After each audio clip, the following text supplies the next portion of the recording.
The following episode of This Dumb Week was recorded with some technical difficulties on my part. In some locations, I sound like a robot and completely drop off. I have attempted to repair those sections, but some damage was done that could not be undone. That's unfortunately the way it goes with live broadcasts sometimes. But without further ado, here is the episode of This Dumb Week. Chelsea Clinton has a new podcast called That Can't Be True. This podcast is funded by the Clinton Foundation and currently has 25 reviews with an average of 2.3 stars on Spotify. So if you'd be so kind, head on over to Spotify today and give This Dumb Week a 5-star rating so that we can beat Chelsea Clinton. And with that out of the way, welcome to This Dumb Week, a weekly live Twitter space hosted by Alex Marinos and yours truly, Dr. Rollergator. Available in podcast form on Apple Podcasts, Spotify, Amazon Music, Audible, iHeartRadio, and others. Alex, welcome back. Have you had a sufficiently dumb week? Yeah, no, I think the dumb is blends into itself right now. So I'm having a hard time figuring out the limits of dumb. How are you? How about you? Well, this is going to be an interesting thing. I got a new computer this week, and I have reinstalled Windows now twice because somewhere down the pipeline, one of the Windows updates continuously corrupts all of my drivers. And right now I have a disconnecting audio driver that occurs intermittently, and I have to reboot the audio interface every so often. So we are going to find out what I'm able to do with this. And so I may or may not drop off and reattach periodically here. So this is going to be I can tell you the killer Windows technique I use to get my laptop to work properly. Okay. Because when I first bought it, it was randomly rebooting for no apparent reason. So I did the thing where you just turn on all updates and wait. And a few years later, it just stopped doing that. Yes, but I now have some like Radeon, AMD Radeon driver that intermittently times out and whatnot and crashes like all other audio video components at the same time. So we'll see. Well, I mean, not to be that guy, but like just get a Mac. Come on. Oh no! We're not doing that. We're not doing absolutely not ever. No, we are. I'm personally. My position on Apple is this: I'm very happy it exists, or at least for a while there, that it made everybody else work harder. But I shall never eat the bugs ever. Yeah, no, we're not doing that. We're not doing that. I will make this stable at some point, but it was just I have a recently fresh install and reconfiguration as of like Thursday, so it's been a little bit. I can actually tell you a half useful trick, which is after it reboots, you go into Claude Code and ask, "Why did my computer reboot?" And it actually is pretty good at like digging into all the Windows log files and shit, and giving you useful information. Yes, just let me give it access to all the root. Of course, everything. Also suspend all permissions. Yeah, no confirmation, no confirmation windows. Just go hog wild making changes. Just figure it out, man. All right. Yeah. Okay. Well, we're starting off this week with a interesting article from the San Francisco Standard. At the inaugural SlutCon, flirt girls teach tech guys how to woo women. At various points last week, 10 different men asked Cassie, a 28-year-old petite brunette wearing a lime green wristband, if they could squeeze her breasts. She rebuffed 3, but gladly consented to 7 of them. This was not harassment, but homework. The men were attendees at SlutCon, a 3-day conference held at an undisclosed location in the East Bay, which promised to level up men's seduction skills. Cassie's wristband designated her as an official flirt girl, one of the 46 women who men could approach to practice flirting assignments. I've been giving good feedback in teaching men how to touch me, she said. I've also taught a lot of guys how to pull hair. You've got to really go into the scalp and make a fist. Practical, actionable instruction was the main point of SlutCon, billed as a combo self-help seminar and social experiment. The goal was for anxious, analytical men to improve their skills with the opposite sex. Around 220 people, mostly men, attended, many paying from $1,000 to $9,000 Other men got in for free by volunteering to help and set up breakdown activities. The event was a brainchild of local one named host Pandora and Chest, along with a more famous friend, sex researcher and sex worker, Aya. It was born out of 2 workshops Pandora and Chest ran this summer at a conference devoted to the rationalist ideology, a worldview said to be based on logic, reasoning, and mathematical models. Their seminars, entitled Reinforcement Learning from Ho Feedback, were smash hits, with men clamoring for the chance to have their romantic skills dissected on stage. This, they realized, presented a marketed opportunity. There was an unmet need for iteration and direct feedback, said Pandora, so SlutCon was born, an event Pandora describes as shamelessly heterosexual, with male attendees trying to learn how to attract and please women and concrete excellent experiences. We tried to come up with something less embarrassing than SlutCon, she said Chest, but the name just had a ring to it. The crowd was diverse, though. The majority worked in tech. Google engineers, AI safety researchers, and scientists on sabbatical. Rationalist men were there, as were men who'd never heard of Bayes' theorem. There were blonde men, bald men, and men with comb-overs, virgins, and recent divorcees, men who'd never kissed a girl, and men who'd been laid off and finally had a chance to be laid on. They flew from New York, London, and Puerto Rico. Others walked 15 minutes from home. One came to bootstrap his social life. Another, who called himself a local politico, came to understand why he kept getting fired for being too friendly to women and told, "You know what you did." He did not know what he did, and he hoped at SlutCon he might find out. Though the content was often not safe for work, the vibe was a typical tech conference, with talks spread out across rooms, breakout sessions, slide decks, and seating that ranged from folding chairs to beanbags. Men wore name tags on color-coded lanyards and denoted their level of access. They looked eager, awkward, hopeful. Some took copious notes. In her opening address Friday, Aya, clad in a sheer fairy queen gown, framed the programming as cared but candid. "We are here to level you up and get you to be the sexiest you can be," she told attendees. "We are pro-men here. We want baseline empathy for the plight of seamen." Jesus. Alex, have you heard of the SlutCon in your, still somewhat adjacent rationalist community this week?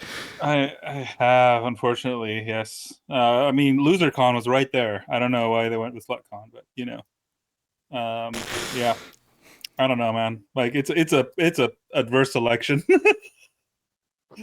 Now, as a person who has some sympathy for the awkward gents who have never really been successful with women, I used to in the college era, give some pointers and advice, and never once did I actually think that it was appropriate to give people with that kind of deficit in the social sphere instructions on how to correctly pull hair.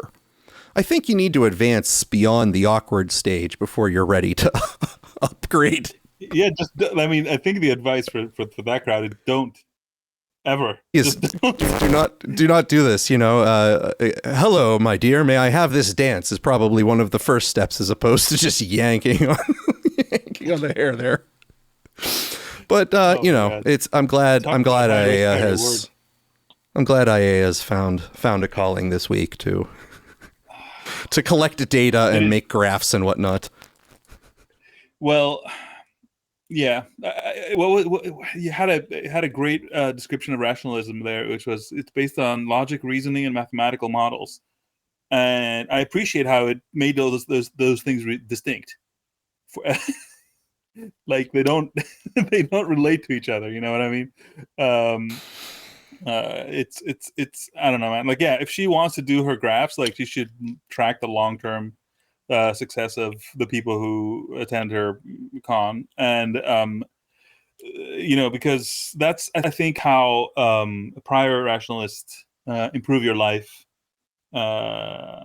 endeavor, though with less the sexual element and more just everything, from an organization called CFAR, Center for Applied Rationality. I think that's how they came to terms with their inability to affect people's lives very much, because they actually did do data collection and sort of longitudinal analysis, and they everybody said that they loved it and they got a lot out of it, but they couldn't see any pattern that was bulletproof. You know what I mean? Like nothing that was like, yes, obviously everybody, makes 20% more money or something. And that's really what you run into. But with this one, I'm worried it's actually going to have like negative results for people.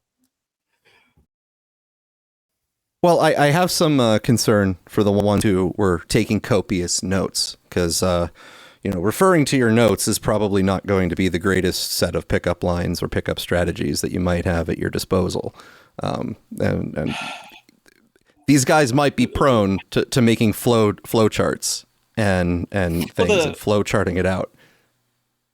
Sure. And I mean, that's how pickup artistry started, right? These are guys who are very artistic and have managed to systemize, an approach that at least well, some of the pickup artist people might have fit that category, but others were just, they weren't necessarily they weren't necessarily the type who had a struggle severely in the first place. It was just more they were going for the quote high score, right? Like right. They were systematizing it, but it wasn't necessarily always to overcome deficits. Sure, but I'm not necessarily always talking about the thought leader, so to speak. But yes, the men who attended the conferences, the $3,000 Holiday Inn conferences, yeah. Anyway, but I hate to like sort of be, I don't know, patronizing or whatever, right? But like, if I was to brainstorm, like, how do you help men who are socially awkward and whatever, potentially like have financial, competence, but not necessarily, in the women department, like, set them up with some nerdy girls. Like, well, like I mean that might actually, a matchmaking situation might do fare them better for their natural inclinations if it's possible, right? If you can find someone who for whom their affect is endearing or whatnot, then that would be one of the better. Generally earnest and like mean well, like are awkward and send all the wrong signals, but are not like so like I really think so matchmaking, instead of like teaching them to go like to a club and like hit on the hottest girl or whatever, like what even is the point? Right. So my issue with these types of things is if these men are that unwell when it comes to this flirting and dating circle, they probably have several social skills that they are lacking that they need to develop first, which does not require the goal of trying to get a woman as its front in order to acquire them, like things that would make you more social in the first place. Exactly. Yes. Prerequisites. Exactly. Yes. You might need to learn some calculus before you learn Bayes' theorem a little bit, right? It might help. If you want to make missiles, you're going to need rare earths, and it doesn't. So, on a slightly less bizarre or less scintillating, let's say, the governor of Illinois, Pritzker, recently came into a bit of great luck, great fortune. Now we turn to a story about J.B. Pritzker. You know he's the governor, but did you also know that he is a gambler? It was a surprise today. His visit to a Las Vegas casino netted $1.4 million win last year, and those winnings were reported when he released some of his taxes this week. Pritzker chalked it up to good luck. His opponents, however, are criticizing it as an out-of-touch behavior. Our political reporter, Marianne Ahern, on the story for us, and she's here now with what she's learned. Marianne. Good evening to both of you. Yes, the governor says he likes to play cards. In this case, blackjack. To win that much money, he had to be playing at a very high roller table. Pritzker fielded questions today about all of this at an unrelated event. Las Vegas. That's where last year Governor J.B. Pritzker visited, and he scored more than a $1 million win at the blackjack table. I went on vacation with my wife, with some friends. I was incredibly lucky. You have to be to end up ahead, frankly, going to a casino anywhere. It was in Las Vegas, and I like to play cards. This week, Pritzker and his wife MK released their partial tax summaries. It does not include his family trusts, but did show the $1.4 million additional income from gambling. All happened over one trip. I mean, incredibly lucky. And as you know, most of the time, anybody who's been to a casino, you win. And, all of anybody who's played cards in a casino knows that, you often play for too long and lose whatever it is that you've won. I was fortunate enough to have to leave before that happened. That big of a win has Republican candidate for Governor Darren Bailey reacting. On social media, Bailey says, quote, while Illinois families are working overtime just to keep up, J.B. Pritzker was cashing in over $1.4 million in Las Vegas. Other Republicans agree. He has no basis in reality for what a dollar means to the working people of the state of Illinois. The IRS requires that, quote, you must report all gambling winnings. Pritzker's spokesman tells NBC5, quote, he follows the IRS rules every year, and this year is no different. Had fun doing it. I encourage people to come to the state of Illinois and gamble in our casinos here. We have some really lovely places to go.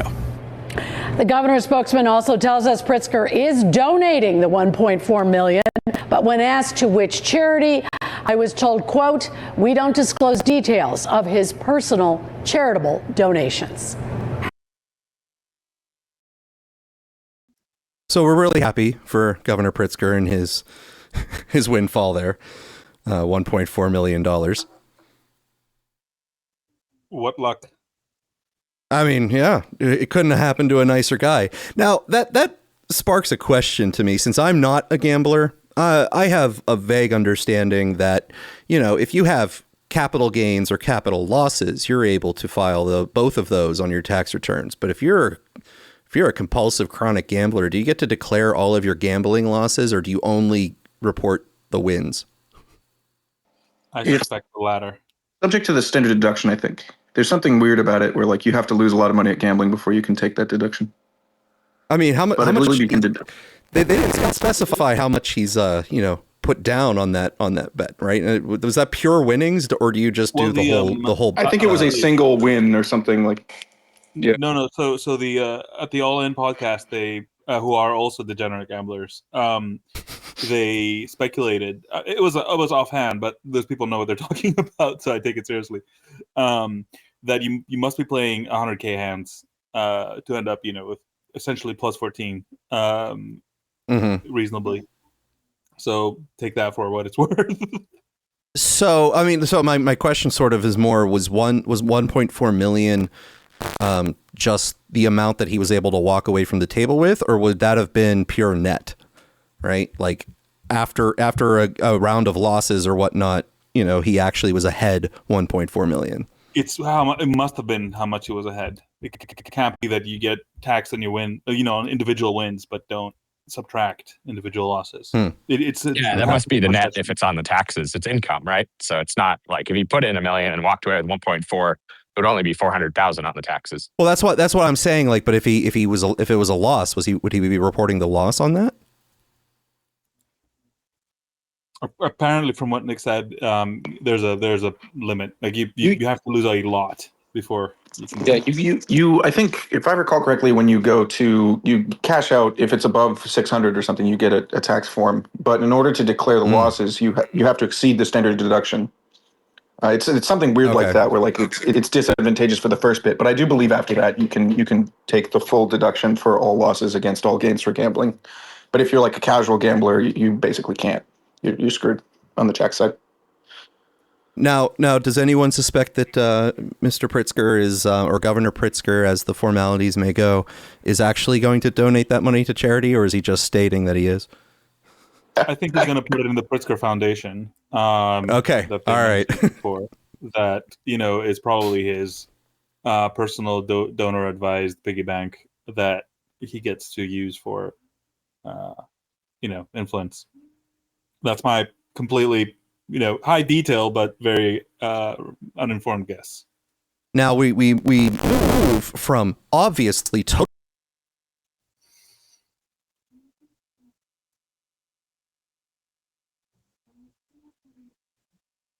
Gator, did we lose you? We most certainly did lose me. This is going to be a fun day here. Oh, man. Okay. My eyeballs are going to be floating all around this screen. It's only one tiny little red thing that I get to see to notify me that the connection has dropped for my audio here. So my eyes are going to be floating around the screen all day, the dual monitor setup that I have. Well, masked thieves steal priceless jewels from the Louvre Museum. This is just actually happening this afternoon. A brazen robbery at the Louvre Museum in Paris Sunday morning has left investigators searching for 4 men who made off with what officials describe as priceless jewels. The Paris prosecutor's office told NPR that 2 of the suspects broke into the museum's Galerie d'Apollon, which houses some of the museum's most valuable treasures, through a second-floor window shortly after the museum opened. Armed with small chainsaws and box cutters, the men smashed display cases before fleeing on Yamaha T-Max scooters towards a nearby highway. 2 pieces of stolen jewelry, including the crown of Empress Eugenie, the wife of Napoleon III, were later found near the museum, apparently dropped or abandoned as the suspects fled. The golden diamond-encrusted crown was damaged, the prosecutor's office said. A Louvre spokesman described the items as being inestimable cultural and historical value. French Interior Minister Laurent Nunez called the theft a major, highly organized operation that lasted just 7 minutes. There's a judicial investigation underway, Nunez told France Interradio, adding the missing items were of true heritage value, truly priceless. Nunez said the robbers used a basket lift mounted on a truck to reach the window and later tried to set it on fire as they fled. He described the suspect as a very experienced team that acted extremely quickly, adding that all central police units in Paris have been mobilized to track them down. The museum was quickly evacuated and will remain closed Sunday to preserve evidence for investigators. So yeah, that was breaking news this morning, this afternoon, that the Louvre was broken into. 7-minute heist, stealing some precious jewelry. As is my tradition in correcting your pronunciation, I am obliged to say it's the Louvre, or the Louvre, if you want to say it American. So the Louvre. The Louvre. That, you know what? Might as well. Yes. But beyond that, fascinating. At least I have a Nunez there, so she can do a thorough investigation. But other than that, wild. I mean, you'd think that they'd have figured this thing out by now. Well, I mean, the things that are missing from the article that I would sort of hope was that, they have the stereotypical items that they would have as a security device inside of such a place, which would be, the laser array, right? That you have to sort of do all the gymnastics through in order, that they're blowing. I said the museum was open, though. There were people there, right? Wasn't it like broad daylight? I mean, I guess, but I still want those things. Well, yeah, but they don't cut you in half. It just sets off an alarm. If it weren't illegal, I would really love to do a heist. It sounds like a lot of fun, like some strategic operation. Yeah, do you think these guys built a mock-up like in the Netflix shows where they had a full fake set where they practiced how to do it in 7 minutes? Well, they do have the escape rooms. We could always start a business that was called the break-in room, where the goal was to actually have a team plan a clandestine operation into the. Honestly, how did Netflix not set that up with that TV show? That sounds like actually pretty fun. Yeah. All right. So there we go. I am waiting for the VR AI mashup app that makes your location into an escape room. But who knows how long? Well, that'll be good there. So we're going to move on to one of the dumber stories today. It's not the dumbest by far, but it's one of the dumber ones. Axios. Trump releases former Representative George Santos from prison sentence. President Trump said Friday he signed a commutation to immediately release former Rep. George Santos from prison. Santos was sentenced to more than 7 years in federal prison in April after pleading guilty to charges of wire fraud and aggravated identity theft. In a Truth post, Trump compared Santos to Richard Blumenthal as being rogue. Trump claimed Blumenthal never served in the Vietnam War, saying his entire experience was made up. This is far worse than what George Santos did, and at least Santos had the courage, conviction, and intelligence to always vote. Trump said he signed a commutation, immediately releasing Santos from long periods of solitary confinement. Good luck, George. Have a great life. Blumenthal shared in a statement to Axios, "This rant is fabricated nonsense. There's no excuse for commuting George Santos' sentence." Trump had previously pardoned criminals throughout his administration, including 1,500 January 6 defendants. Now, I'm not sure who else you pardon other than criminals. I don't know. I mean, it's not pardon,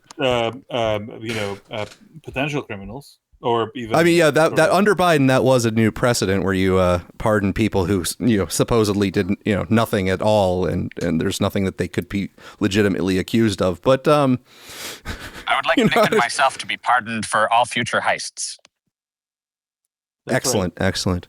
Now, to go back in time to some of George Santos's history, I have a little summary here of fabrications that he had, because his history before he was accused of any criminal activity was basically fabricating or allegedly fabricating his entire pedigree. So he claimed to graduate from Baruch College in Finance and Economics with an MBA from New York University, and neither school records could be found to support that claim. He claimed to have worked for big firms like Citigroup and Goldman Sachs, and there's no record so far that is true. He claimed that his mother died in the 9/11 terrorist attack, and investigations found that his mother was not in the U.S. at the time, and that there's no evidence that she died during the terrorist attack in New York. He claimed a Jewish heritage and claimed that his grandparents were Holocaust survivors, and there's no record so far, apparently, to support that claim. Well, in his defense, he later retracted that and said he was Jewish. Oh, okay. Yes, kind of like, but not necessarily strictly. It was behavior only, right? Okay. Yes. He claimed to have founded a charity called Friends of Pets United that rescued 2,500 animals, but the organization was not registered properly. There's scant records, and the operation appears to be only a paltry version of what was claimed. And and he was apparently found guilty of misappropriating campaign funds and committing identity fraud, which is what he was in jail for. So that's George Santos is now out. So you gotta respect the man. He really went for it. He's an interesting character, and whenever he was facing these charges, before he went to prison, he was actually hosting a lot of popular Twitter spaces. I wonder if he's going to go back to that when he comes back out, and how popular they might be. There were a large number of people, the influencers on this platform, who were always participating with him. I don't know if I mentioned in this podcast, I think I did, that Catch Me As You Can is basically fake. Yes, you did mention that. The whole story of Frank, what's his name, is made up. So the faking Frank Abagnale Jr., right? Right, exactly. So, and he made a living out of giving speeches about things he didn't do. And I mean, when I say it's fake, like, he was in prison for most of the years that he claims he did all those things. So it's really fake. But they are good stories. They're excellent stories. But I mean, Santos, on the other hand, really did become a representative, didn't he? Like, yes. Yeah. So, I mean, he's got a much better future ahead of him, being effectively a security consultant and doing what Abagnale, did, but on a much stronger claim of, like, here's how I con my way to the to the House of Representatives. And here's how not to fall for it. I think he really could make a lot of money doing that. I mean, it really is fake it till you make it, I guess, right? Exactly. Yep. Well, just because everyone like, out get there elected, right? Like, it's real. Like, the election is, it's not like at that point, it has, you know, the fakery has reached critical mass and sort of doubled down upon itself, you know, and become an actual thing. Yeah, if you can't get the person to resign from their position, they're kind of there, and if they get reelected, they get reelected. There's really nothing you can do about the lying. That has to be up to constituency to care about, you know. But, you know, representatives are 2 years, so it's a little bit more fast paced than, let's say, the Senate. Mm-hmm. Six years is a long time. 2 years isn't as long. It's just that he his fraud was more overt. That's all.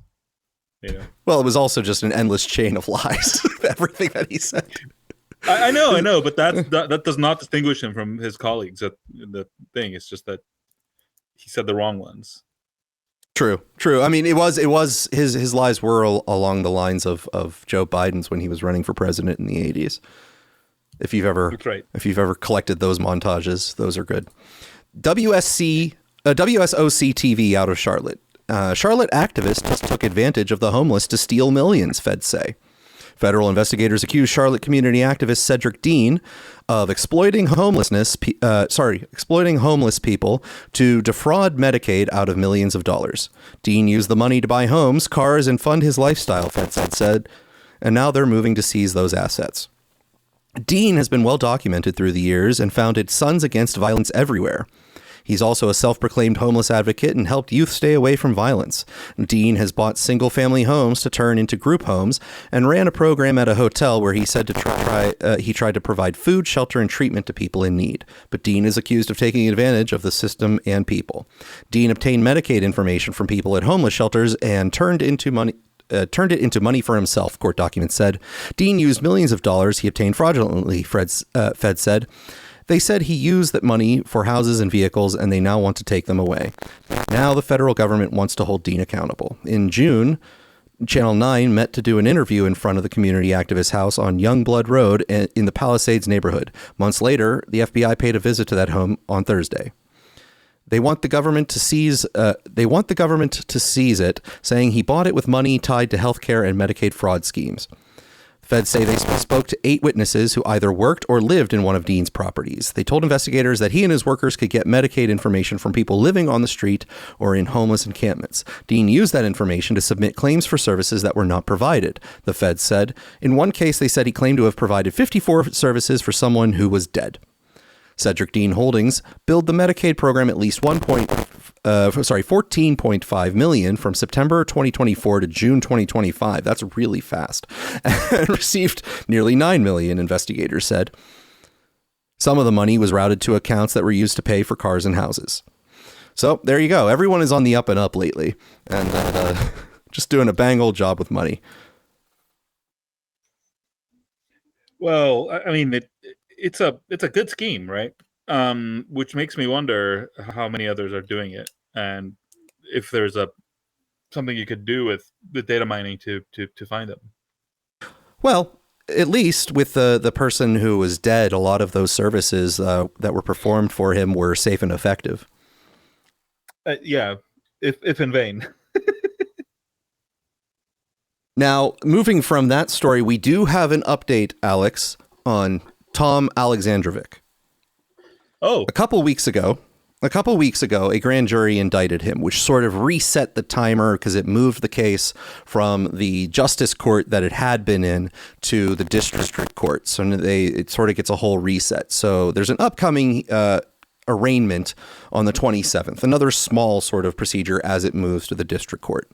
But the local news in the area actually got leaks from the grand jury, which are curious. They're pretty damning to Mr. Tom, but they're also a little suspicious. And let me see if the suspiciousness reads through the audio here. Put the car in park. Let me see your hands. Put them on the steering wheel. Get out of the car. Get out of the car. Over here. Hands behind your back. Well, that is an Israeli government official as police arrest him as part of a sex sting. That official was in town for a cybersecurity conference, now facing a sex-related charge. So prosecutors say he drove to a park to meet a 15-year-old girl. And videos and evidence the 80s Now investigators obtained show what was said in those chats before police detained him and he left the country. Get out of the car. Over here. Moment Henderson police took Tom Alexandrovich into custody.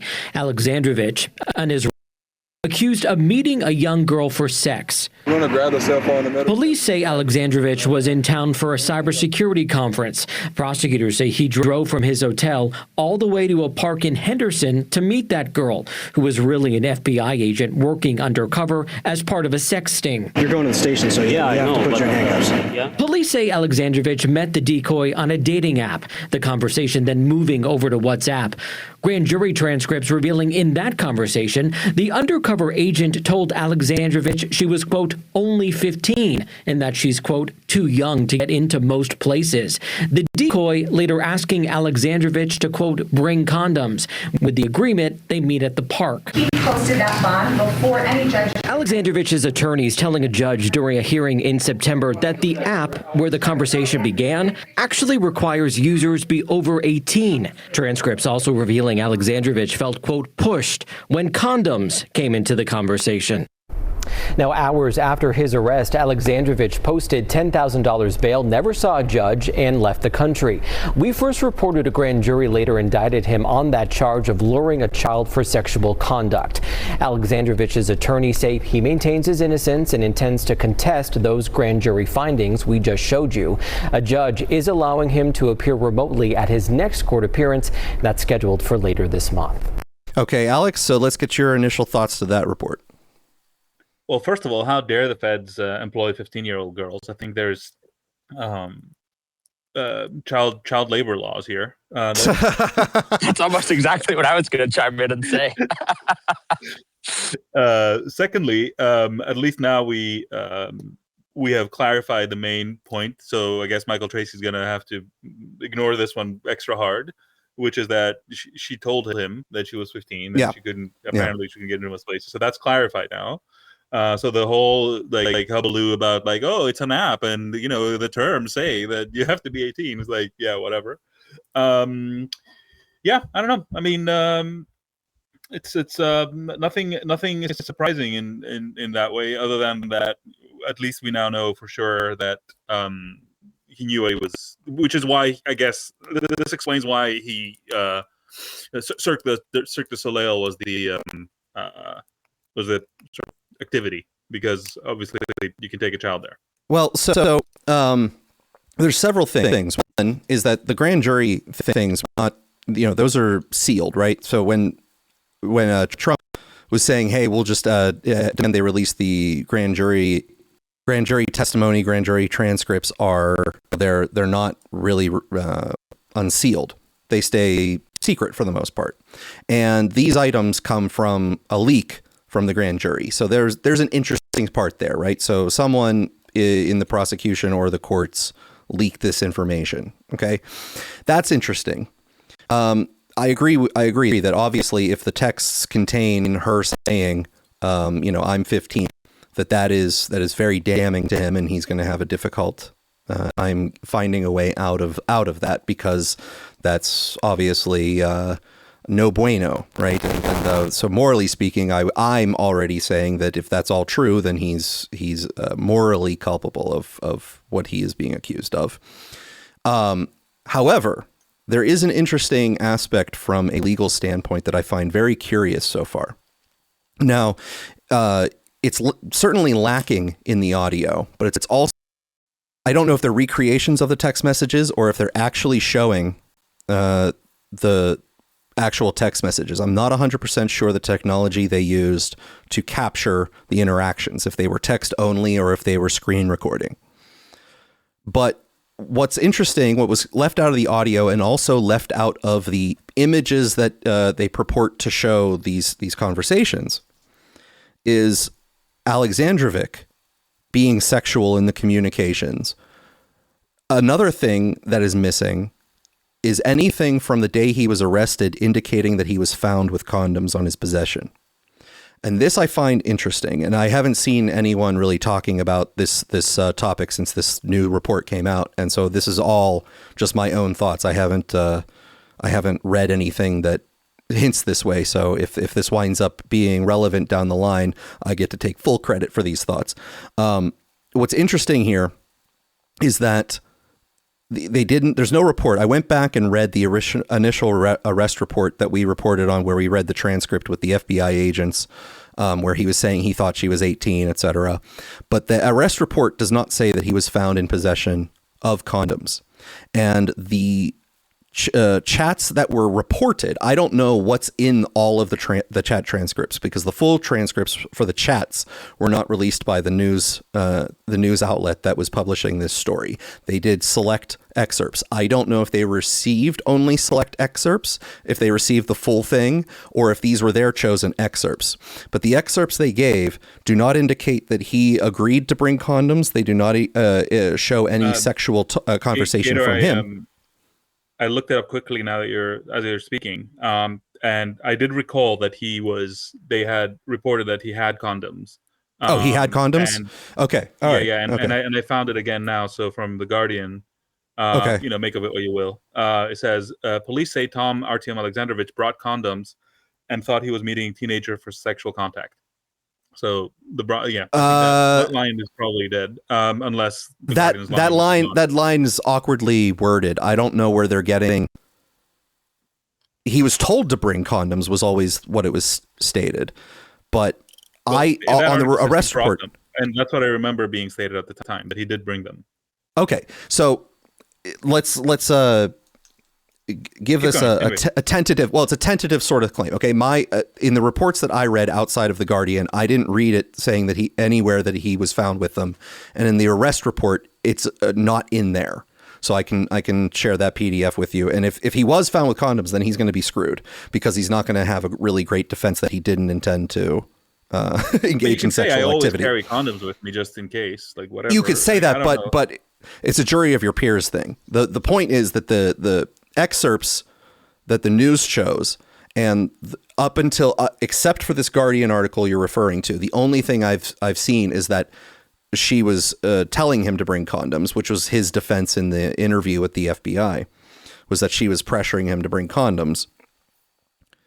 The defense that he would have in order to get out of this, the alleged crime is the alleged crime would be luring a child to meet with the intention to have away from their house with the intention to have sex. I know, but if you haven't brought condoms, then why is that she was pressuring you to bring condoms a defense of anything? About the nature of the conversations they were having. Yeah, I don't know. I think if you've brought condoms to say, like, well, she was pressuring me to do it. No. I think so. If he doesn't bring condoms, and the chats don't say, okay, I will bring condoms or anything like that, then it would be argued that he did not have the intent to engage in sexual activity, and that the only person who engaged in conversation alluding to the intention being sexual was the girl. And if that's the case, I think that if that is true, that's what his defense would be, leaning on. That would be their strongest point to try to get him out of that situation, would be that he did not have the intent, because he did not in the conversation bring up having sex. He did not bring condoms despite her repeated insistence of condoms being brought. Therefore, it would be reasonable doubt that he intended to have sex. If he wasn't actively communicating about his intention to during the chats, and she was the only one who said bring condoms and he didn't bring condoms, that would be the argument I would see being used against intent. But if he brought condoms, then he's screwed. So I mean, yeah, it all sort of not in the way he intended. Yes, my argument only goes so far as to what would happen next if he wasn't found with condoms on his person. If he's found with condoms on his person, then they're probably going to have a slam dunk sort of argument that he had the intent to do that. Because if it's true that these text transcripts are real, which I'm not even suspecting they're fraudulent, then he totally was told that she was 15. So I've got something more here, though the source is a bit iffy, but it says a box of new condoms was found in his possession, which Yep. Well, I mean, if that's true, he's a screwed. If that's true. Yep. So box is an interesting word because you can Google that one now, and we can try to figure out if there was like indeed box of condoms. Yeah. No, so I'm not mounting a defense for him. I was just those were the things that stood out to me in what I thought I knew. So if it is true that he was found with the box of condoms, then my statements are null and void.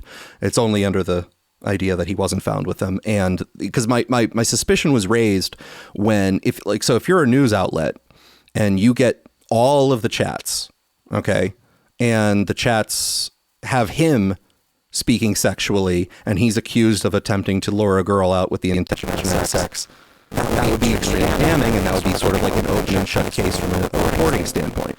But if they're there and you omit them, that's very curious. Why would you omit them? So it leads to the idea that either the news outlet didn't receive parts of the conversation where he would have said that, or they don't exist, those parts of the conversation, and the only thing that exists is the undercover agent, talking about sex. And the reason that comes to mind is one of the defenses could be entrapment. If he's not talking about sex actively and it's only the agent talking about sex, the entrapment would possibly be a route of argument against the charges. Yeah. Anyway, I think again, I'm telling you, like the fact that he the planned activity was Cirque du Soleil, I think matches the "I'm too young to go to most places" text. So yeah, I think basically the story is as described by the cops. Well, right, but the question is whether or not they can prove that he intended. Like I said, morally, I'm already like, if she tells you she's 15, no matter what you were planning on doing, I'm judging you on this, right? Like there's no way that I'm going to give you okay, I trust you that you weren't trying to have sex with her. Like the fact that okay, there are easy ways to not end up in this situation. Yes, exactly. If you got a 15-year-old girl that's like, let's say, like pushing you to meet her and bring condoms, and you go, I mean, I don't know. No, the simple answer for me is no. I'm going to say no. Visit? Like, are you? Well, that's what I'm saying. A troubled teen? Like, what's the? That's exactly what I'm saying. I'm saying morally, my judgment, I'm already condemning him based off of what I know. I'm already making the judgment personally that he was intending also, like, to do. Beyond morally, like, what is the theory by which he gets off? Again, the theory would be under a criminal threshold for beyond reasonable doubt. Okay, if let's say it was argued that he didn't really notice that she said she was 15, or he was talking to multiple people and got confused as to who he was talking to, because they did move off of the app onto WhatsApp. You could claim that the chats lasted so long that the person he was speaking to got confused with them, and he thought that this person was 18. You could make that argument, but further, the crime he is being accused of is that he had to have the intent to sleep with her beyond a reasonable doubt. And if he never engaged in sexual conversation during the chats, that would be one item of intent legally, right? That would be if he's not engaging in that activity, that would be a defensive argument saying that he did not possess the intent to sleep with her. Now, I don't believe that he didn't possess the intent. You go to meet up with a 15-year-old and you're in your 30s. Sorry, I don't care what's in your heart. You've made the wrong decision. I'm assuming that you try to sleep with that person, right? Like, I'm not giving you the benefit of the doubt in that scenario, right? So, at least not under the circumstances that we have here. Friend of a family who's and there's like some sort of domestic disturbance or something like that. Totally different like sort of situation if you're meeting up with them to get them out of danger or something. But like this is not that type of situation. Sort of generic question. Who is this? Someone that is well known? Should I know who this person is? Oh, it was a controversy about 2 months ago starting, where there was an Israeli defense employee. So he was a high, like a he's the cybersecurity expert of the there you go. The director of the Israeli government. Oh, I see. Okay. I mean, like, does the FBI just have people chilling on Hinge or whatever, and like, or it was the Apple's Cold Computer, which I also consider to be highly dubious. Yeah, so there was a sting operation going on in Nevada, and it was a operation between the local authorities and the FBI, where the FBI was providing all of the technology to do a sting operation, and they were basically, it looks like, just letting the local authorities charge people that were caught up in the sting operation. So they had decoy people, younger girls, possibly some younger men in some situations, or at least portraying themselves to be under the age of consent, going on apps and meeting or scheduling to meet with people supposedly for the intent of sexual activity, and they were arrested.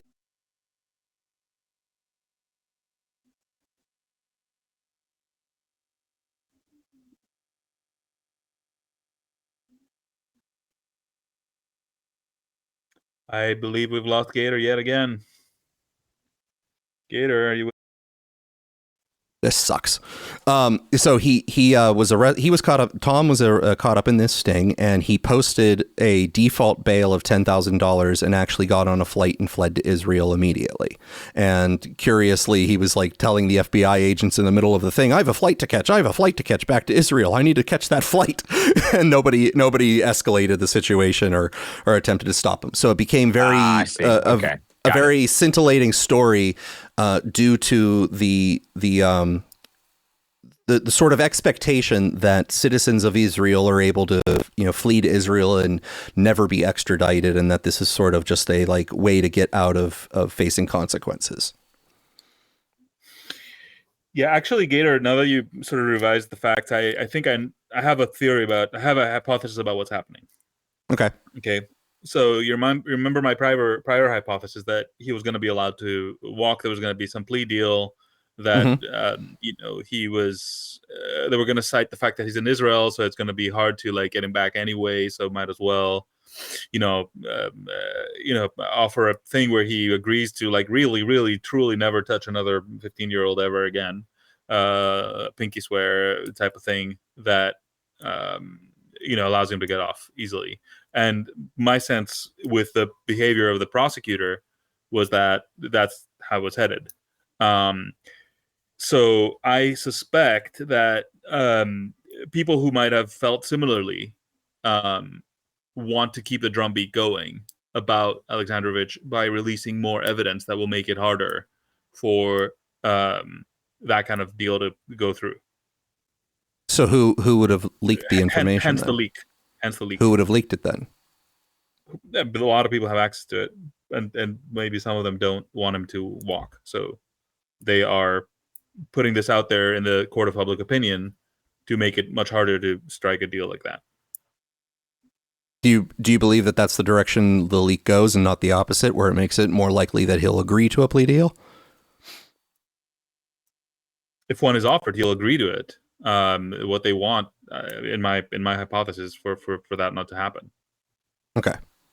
So your previous stance, if I were to summarize it, was that they didn't want to prosecute him and that they would offer him a plea deal. But are you saying that the prosecutor's still of that, but someone else sort of in opposition to? Okay. So your personal opinion is that the prosecutor still would be like to sort of sweep this under the rug, give him a plea deal, whatever, but that there's some other people who are against that idea. They believe that the prosecutor has that intent, or against the idea, and are doing this leak in order to pressure the prosecutor. Yes. Okay. That's my read. I could be completely wrong, right? There's several speculative steps in my reasoning. I'm just noting the fact, which you also noted, that it is quite extreme to have grand jury stuff leak. It's and this level, this is not like a rumor. It's not like somebody, familiar with the matter told us X. Like, the actual videos have leaked. Mm-hmm. Well, the body cam, I don't know if the body cam were protected by the grand jury the same way, but the grand jury transcript was leaked to the news, according to the news. Yeah, transcript and materials, actual documents, not just exactly, yeah, which is definitely not normal. It's not an average thing to happen. So yeah, well then what would your suspicion be on the lack of the news showing him engaged in sexual conversation? So do you believe that they were given the full transcript or only partial transcript of the chats? Oh, I mean, these documents only have partials anyway. Like even you don't put the whole. If you saw the Robinson documents, sure, a lot of people got thrown because they didn't realize that it had, like, in the chat logs that were put in the charging documents, they had there were ellipses and yeah, exactly. A lot of missing because they just want to present a tight narrative right now. Well, yes, and now grand jury is very, very unilateral. There's they're not putting exculpatory evidence in the grand jury. Exactly. So I don't know. But that raises the importance of my question. So if the grand jury evidence is presented that does not include exculpatory information, the most damning stuff would be texts that exist where he is the one engaging proactively in sexual conversation prior to the meeting. Right, but I haven't seen everything that was released. I don't know if you studied everything that was released. I'm only going off of what I have been able to see from the news, which is where the question comes from. So the question is, did the news receive texts that included that, and for some reason they left them out? Did they not receive them, and the person who was doing the leaking excluded them, or did they not exist at all? Those are my three avenues of question. They could have been lost in several links along the way. I think most people are not operating under the assumption that he's innocent, so they don't, they're not going to offer you the level of detail, because they're. I think people are pretty much like, yeah, he did it. So they're summarizing the most salacious stuff, but not necessarily the most damning stuff, if you see what I mean, because they don't think that that's a question worth pondering. That's my read. Well, we'll see. We've had I just wanted to make sure that all of those details were sort of discussed. It's an ongoing little saga, and I've put down some pretty specific predictions. So it's good to keep adjusting the model as we go. All right, and as we move forward, we're going to discuss the fact that everyone has been really, really naughty lately in private conversations in the national stage in some way here. Politico, I love Hitler. Leaked messages expose young Republicans' racist chat. Leaders of young Republican groups throughout the country worried what would happen if their Telegram chat ever got leaked, but they kept typing anyway. They referred to black people as monkeys and the watermelon people, and mused about putting their political opponents in gas chambers. They talked about raping their enemies and driving them to suicide, and lauded Republicans who they believe support slavery. William Hendricks, the Kansas Young Republicans vice chair, used words like nigga and nigga, variations of a racial slur, more than a dozen times in the G chat. Bobby Walker, the vice chair of the New York State Young Republicans at the time, referred to rape as epic. Peter Giunta, who at the time was chair of the same organization, wrote in a message sent in June, "Everyone that votes no is going to the gas chamber." Giunta was referring to an upcoming vote on whether he should become chair of the Young Republican National Federation.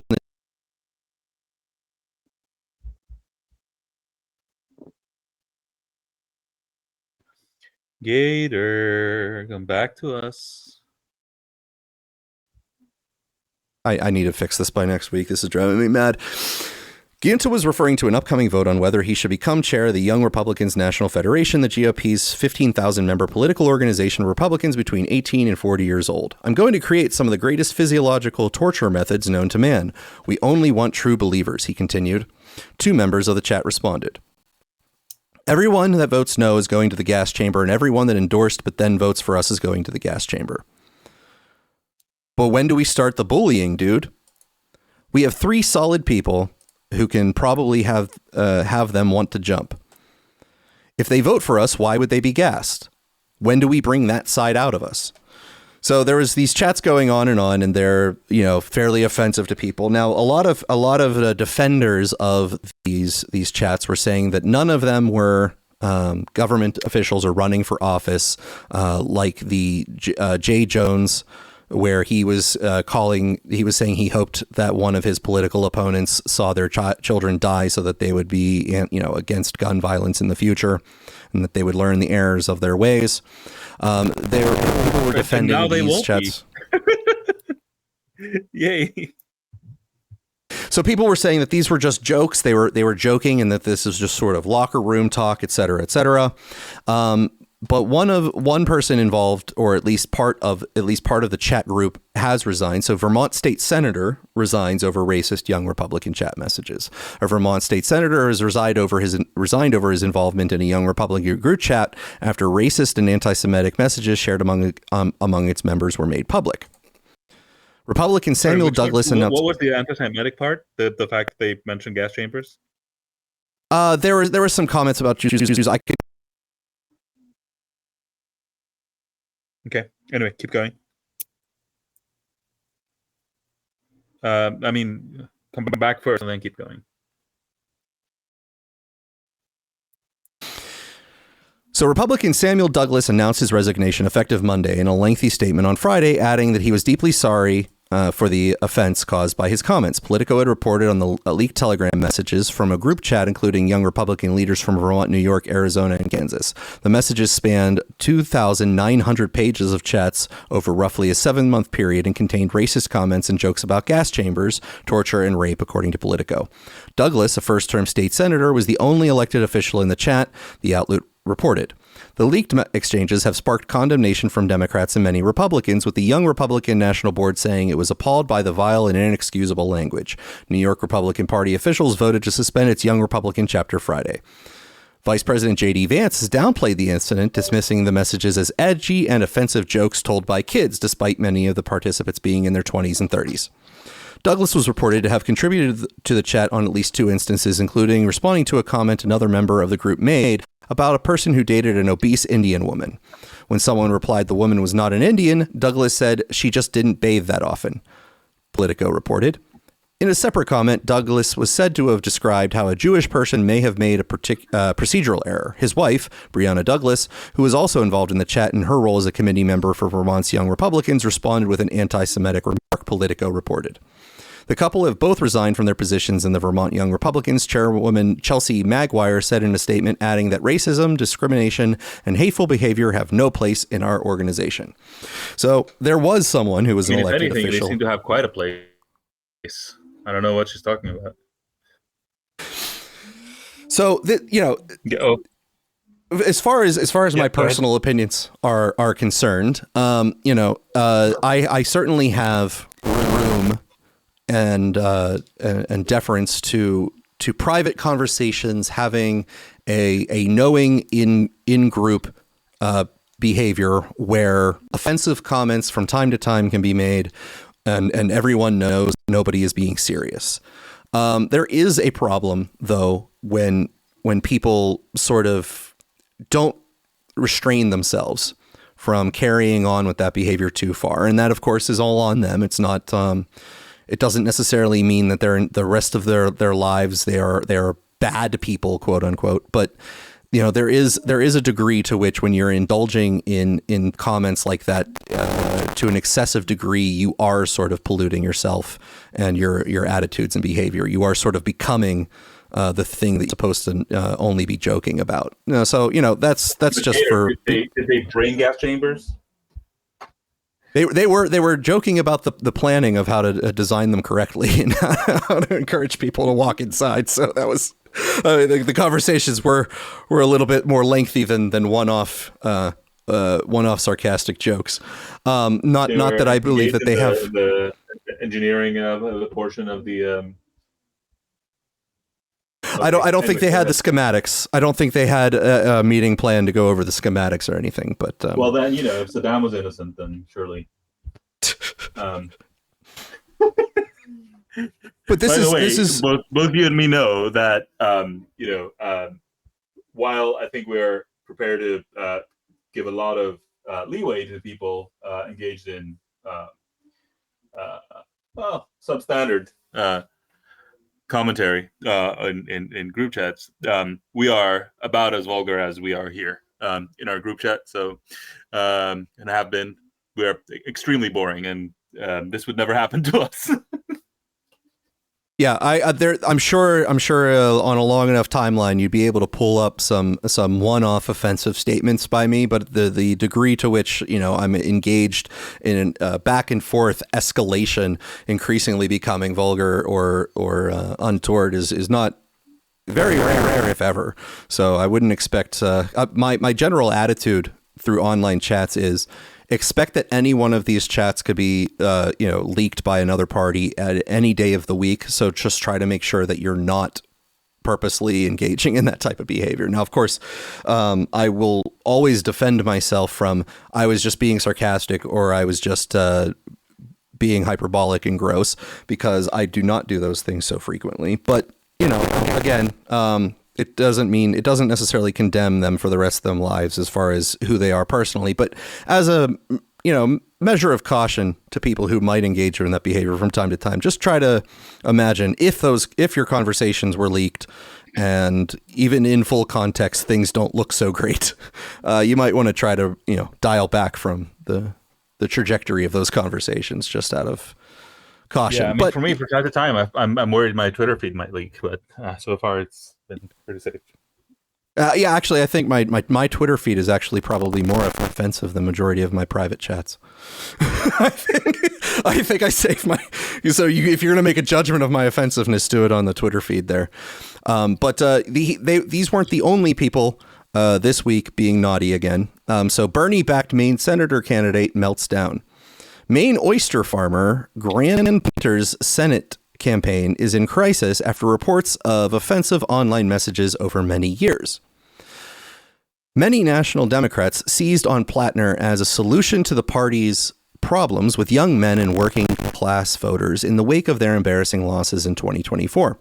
Senator Bernie Sanders made Plattner's bid central to his mission to remake the Democratic Party as more progressive and economically focused. Plattner won the adulation of other Democratic senators, raised more than $3 million in the first 6 weeks of his campaign, and attracted large crowds at his events. Driving the news, Plattner, a 41-year-old military veteran who served in Iraq and Afghanistan, made crude comments about black diners, rural white people, police officers, and sexual assault victims in years-old comments on Reddit. See, now, that's another flaw. Never be a Redditor in your history. That is always going to damn you one way or another. Never have been a Redditor. That's a rule to live by. CNN first reported Thursday on comments from around 2021, when he was just a wee lad, where Plattner called all cops bastards and described himself as a communist on Reddit. Plattner also said rural white people were actually racist and stupid. Other media reports followed detailing posts from 2013 in which he asked, "Why don't black people tip?" and said in a thread on underwear created to stop sexual assaults that people should take some responsibility for themselves and not get so fucked up when they wind up having sex with someone they don't mean to. In another post from 2018, he wrote that if people expect to fight fascism without good semi-automatic rifles, they ought to do some reading of history. In the aftermath, Plattner's political director, former state rep Genevieve McDonald, resigned from the campaign, Maine's Bangor Daily News first reported. In a 5-minute direct-to-camera video Friday on social media site X, Plattner painted his past posts as the product of a young man who had returned from home from his service overseas, deeply disturbed. I had PTSD, I had depression, I had all of the things that come with serving in a war, and 2 wars that I eventually began to not believe in at all. It left me feeling very unmoored. It left me feeling very disillusioned, very alienated, and very isolated. And I think, like a lot of people, I went on the internet to post stupid things. Plattner said that things changed in 2020 and 2021 after he moved to his hometown, met his wife, and began to feel connected again. For those of you who have read these things and been offended and have seen someone that you don't recognize, I am deeply sorry. Between the lines, Plattner's allies are beginning to circle the wagons.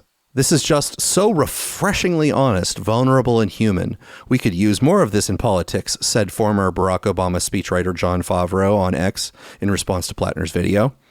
Sanders took the extraordinary step last week of publicly discouraging Maine Governor Janet Mills from entering the race, even though she is the preferred candidate of Senate Majority Leader Chuck Schumer and much of the Democratic establishment. Mills launched her bid anyway on Tuesday. The same day, several youth organizations backed. Hogg cited several conversations within the party on reaching young and working class voters. A Sanders spokesperson did not respond to a Friday request to comment. Plattner's team declined to make him available for an interview with Axios. So everyone is behaving very badly in the chats, on Reddit, everywhere online. They're saying things that they later have to back off from. So word of caution, again, just try to not say so many things that you might regret later. Try to be a little bit more accurate in what you believe. Yeah, look, the thing to me, right, is that I don't have to fight the urge to make gas chamber jokes. It doesn't occur to me. You know what I mean? So it's kind of hard to put myself in the shoes of somebody who, does. But I do, that said, throat clearing out of the way, I really do think it's a crappy system to be sort of constantly raising the bar of, scrutiny of elected officials. I think it's already too high. And I think it's already the fool's errand to try to get elected in these stupid fucking jobs that are cursed and will make your life worse. That nobody wants to do it. Nobody who's got options wants, there's a specific type of person that does, but like the people that you'd want to definitely don't want to, you know what I mean? Like actual competent executives that would otherwise be starting companies or, I don't know, doing useful things. And I think there is a real problem with lack of competence in government. Better believe it. And so I, on the one hand, I think those kids are stupid. On the other hand, again, like saying things that are not just like it's one thing to say offensive, as in like you're exploring some ideas that are like out of the beyond the pale and whatever, and I don't know, it's part of like some sort of intellectual exploration or something. This is just like, I don't know, cruelty for cruelty's sake. In terms of how you speak, and it's anyway, whatever. But all that said, I think somehow we need a way to back down from this arms race of constantly having higher standards, because I'm afraid what you end up with is Buttigieg. Like just consultant types who have been just, drilled their whole life to never be offensive about anything anywhere at any time, and have nothing to offer anybody, really. That's my concern. Well, the fact that,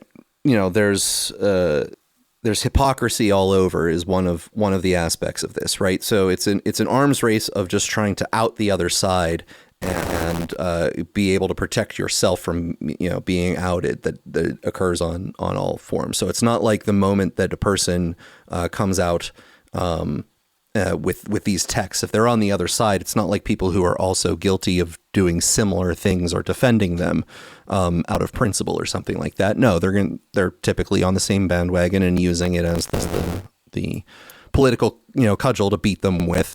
And then when they're found out to have done that too, it's like the hypocrisy is on all sides. There isn't a pure side. There isn't a good side and a bad side. But I would just say that people are allowing themselves to indulge too much in their own personal lives in some of the ugly sort of darker thoughts. And I think there's a lot of need for people to sort of suggest against that if people are getting too extreme in their private chats. Like, you have friends in order to tell you when you're going too far, right? People who know you, people who are close to you, they're there to try to keep you in decent line. They're there to give you the honest feedback of saying like, hey, you're going a little bit too far. I'm concerned about, how often you're saying these types of things. And if you don't have people like that occasionally giving you a little bit of pushback, then you probably aren't surrounding yourself with the best people. And if you're all encouraging each other to up the ante on offensiveness, you're probably thinking offensively a lot of the times, which is going to distort your perspective on the world, probably make you more nihilistic in general. And it's just probably not a good personal idea. But I do agree that, that having said offensive things is not necessarily supposed to be a scarlet sort of letter on everyone. And currently the man in the White House says offensive things constantly. And he was elected by a plurality of people last time. So, you can't really. Do we have a Bolton segment today? A what? A Bolton segment. Yes, we do. Okay, great. Because it there's a segue from here to there. It's beautiful. Well, there was the segue that I currently have slides into stories about the Panopticon. Go for it. I will keep it in mind and link it back up when it comes. So there's some good news on the Panopticon side, Alex, and this is not sarcastic good news. This is actually good news. So you're aware of the NSO group, are you not? Give me the creators of Pegasus. Right. Yes. Okay. Well, they lost big this week in court. Plaintiffs. This is from a ruling that came down yesterday that placed an injunction on them selling and marketing Pegasus and allowing or even having customers that utilize this application or further development on the application. And the ruling contains lots of background information about what Pegasus was doing and what this NSO group was doing and allowing purchasers of this Pegasus application to do. As a quick high-level summary, Pegasus was a bit of spyware that was supposedly sold to governments for terrorism and other high crime sort of investigations. But it was an advanced technology that basically was constantly being expanded upon and purchasing what they call zero-day exploits, or even finding them themselves maybe, which allowed them to break into people's phones with sometimes what they call zero-click technology, where they could even in some cases get into a person's phone and install their software simply by sending a text message to the phone. So the person didn't even need to read the phone. There were some exploits that they found that apparently could do this. So all the person had to do was receive the text message on their phone, and this spyware would install itself and basically be able to see all of their communication, even in encrypted apps, before it was encrypted. But Meta had sued them for damages because WhatsApp and other items were among the things that they were hacking pretty extensively. And I'm going to read some of this ruling to kind of explain what the courts have ruled with their injunction, but the way that they came about this reasoning, and it actually paints a pretty interesting perspective as to what this company was basically doing, which was a corporately authorized, hacking group. It was an actual hacking group that was malicious in nature, but was public and offered services to clients that it was attempting to claim were legitimate. So plaintiffs, in this case being Meta, argue that their most important purpose in this litigation is protecting WhatsApp's platforms, servers, and users. Plaintiffs assert that NSO admits that to this day they continue collecting WhatsApp messages, that this is something they cannot be accomplished without accessing parts of devices and parts of the WhatsApp software that are not accessible to normal users. As a general matter, numerous courts have found that unauthorized access of computers and the acquisition of data in violation of the CFAA constitute irreparable harm. The Power Ventures case involved a claim that the defendants had used Facebook's proprietary data without permission by, quote, inducing Facebook users to provide their login information and then using that information to, quote, scrape Facebook's proprietary material and display it on the Power Ventures' own website. The district court concluded that Facebook had shown irreparable harm because, quote, in accessing Facebook's computers without authorization, defendants have interfered with and acquired data to which the defendants have no lawful right in violation of the CFFA and CDAAFA. The district court further concluded that, quote, unless the court issues a permanent injunction, it is very likely that Facebook will suffer irreparable harm again because defendants, quote, bad faith conduct indicated that they will not easily be deterred from attempting to access Facebook servers without authorization in violation of the CFFA and CDAFA. The Power Ventures injunction was affirmed by the Ninth Circuit, though as defendants point out, the Ninth Circuit did not issue a detailed opinion on the case. However, the Ninth Circuit did cite and discuss Power Ventures with approval in a subsequent case in which it distinguished the, quote, user data was protected by Facebook's username and password authentication system in Power Ventures from data that was available to anyone with a web browser. The unlawfully accessed data in this case was not only protected with the username and password authentication system, but further protected by WhatsApp's end-to-end encryption. Thus, in that sense, the injury in this case is even greater than in the Power Ventures case, because in addition to accessing plaintiffs' proprietary data and servers, defendants' access also prevents plaintiffs from delivering privacy and security to its users. As plaintiffs' counsel argued, the expectation of privacy of users of the service is frustrated by bad actors like NSO who seek to collect messages that they are not entitled to. Plaintiffs further argue that, as in Power Ventures, the defendants in this case have exhibited bad faith conduct, indicating that they will not easily be deterred from attempting to access plaintiff servers without authorization. As plaintiffs argue, the central issue here and the reason that an injunction is so important is because the risk of future harm is so clear, as defendants have already demonstrated and admitted a pattern of conduct whereby, when they were stopped from engaging in this conduct, they sought to resume it.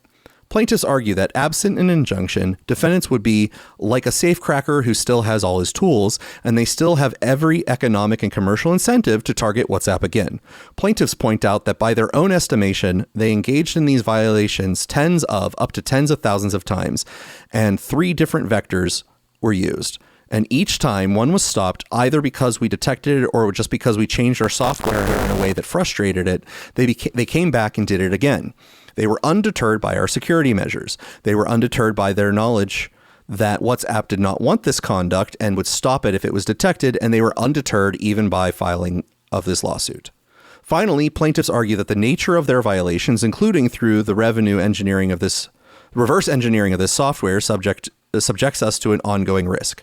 Specifically, plaintiffs argue that the defendants have learned something that they weren't entitled to know, and it's information that they could continue to possess and puts us at risk of continued attacks. Indeed, the prospect of future harm is directly relevant to the irreparable injury inquiry, and plaintiffs point to the defendant's own testimony as evidence that the harm is ongoing. In August 2024, NSO CEO Yaron Shohat testified that defendants have installation vectors for Pegasus today.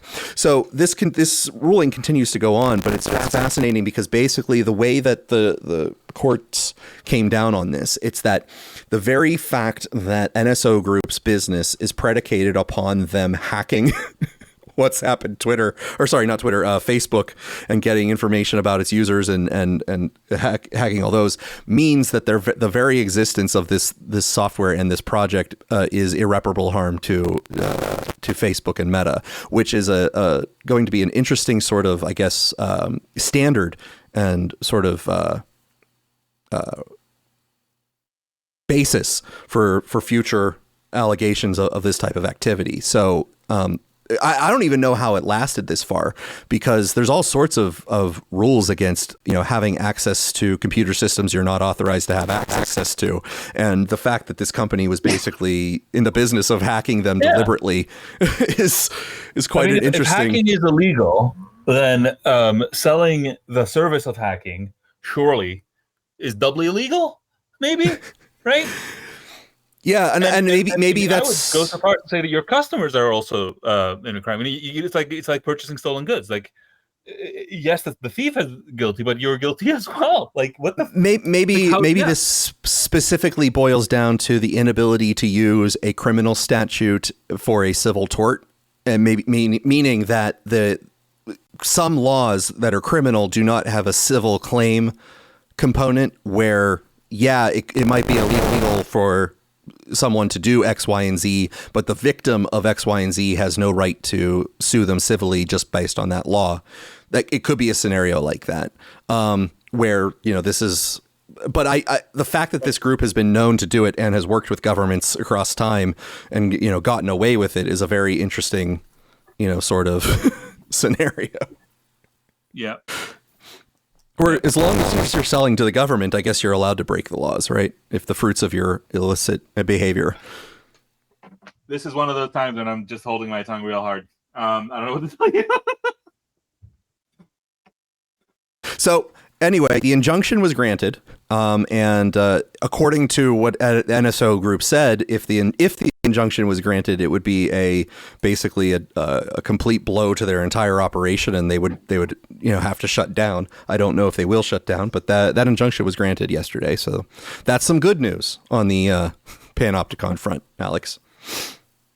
Yes.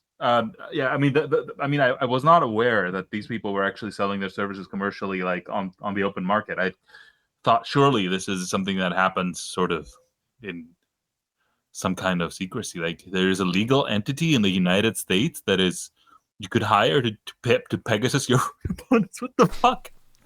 They claim they only did business with governments, right? That's the claim.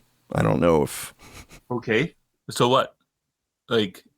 It doesn't like if I'm the Pakistani government going to this U.S. entity and asking to buy their services, how is that any better?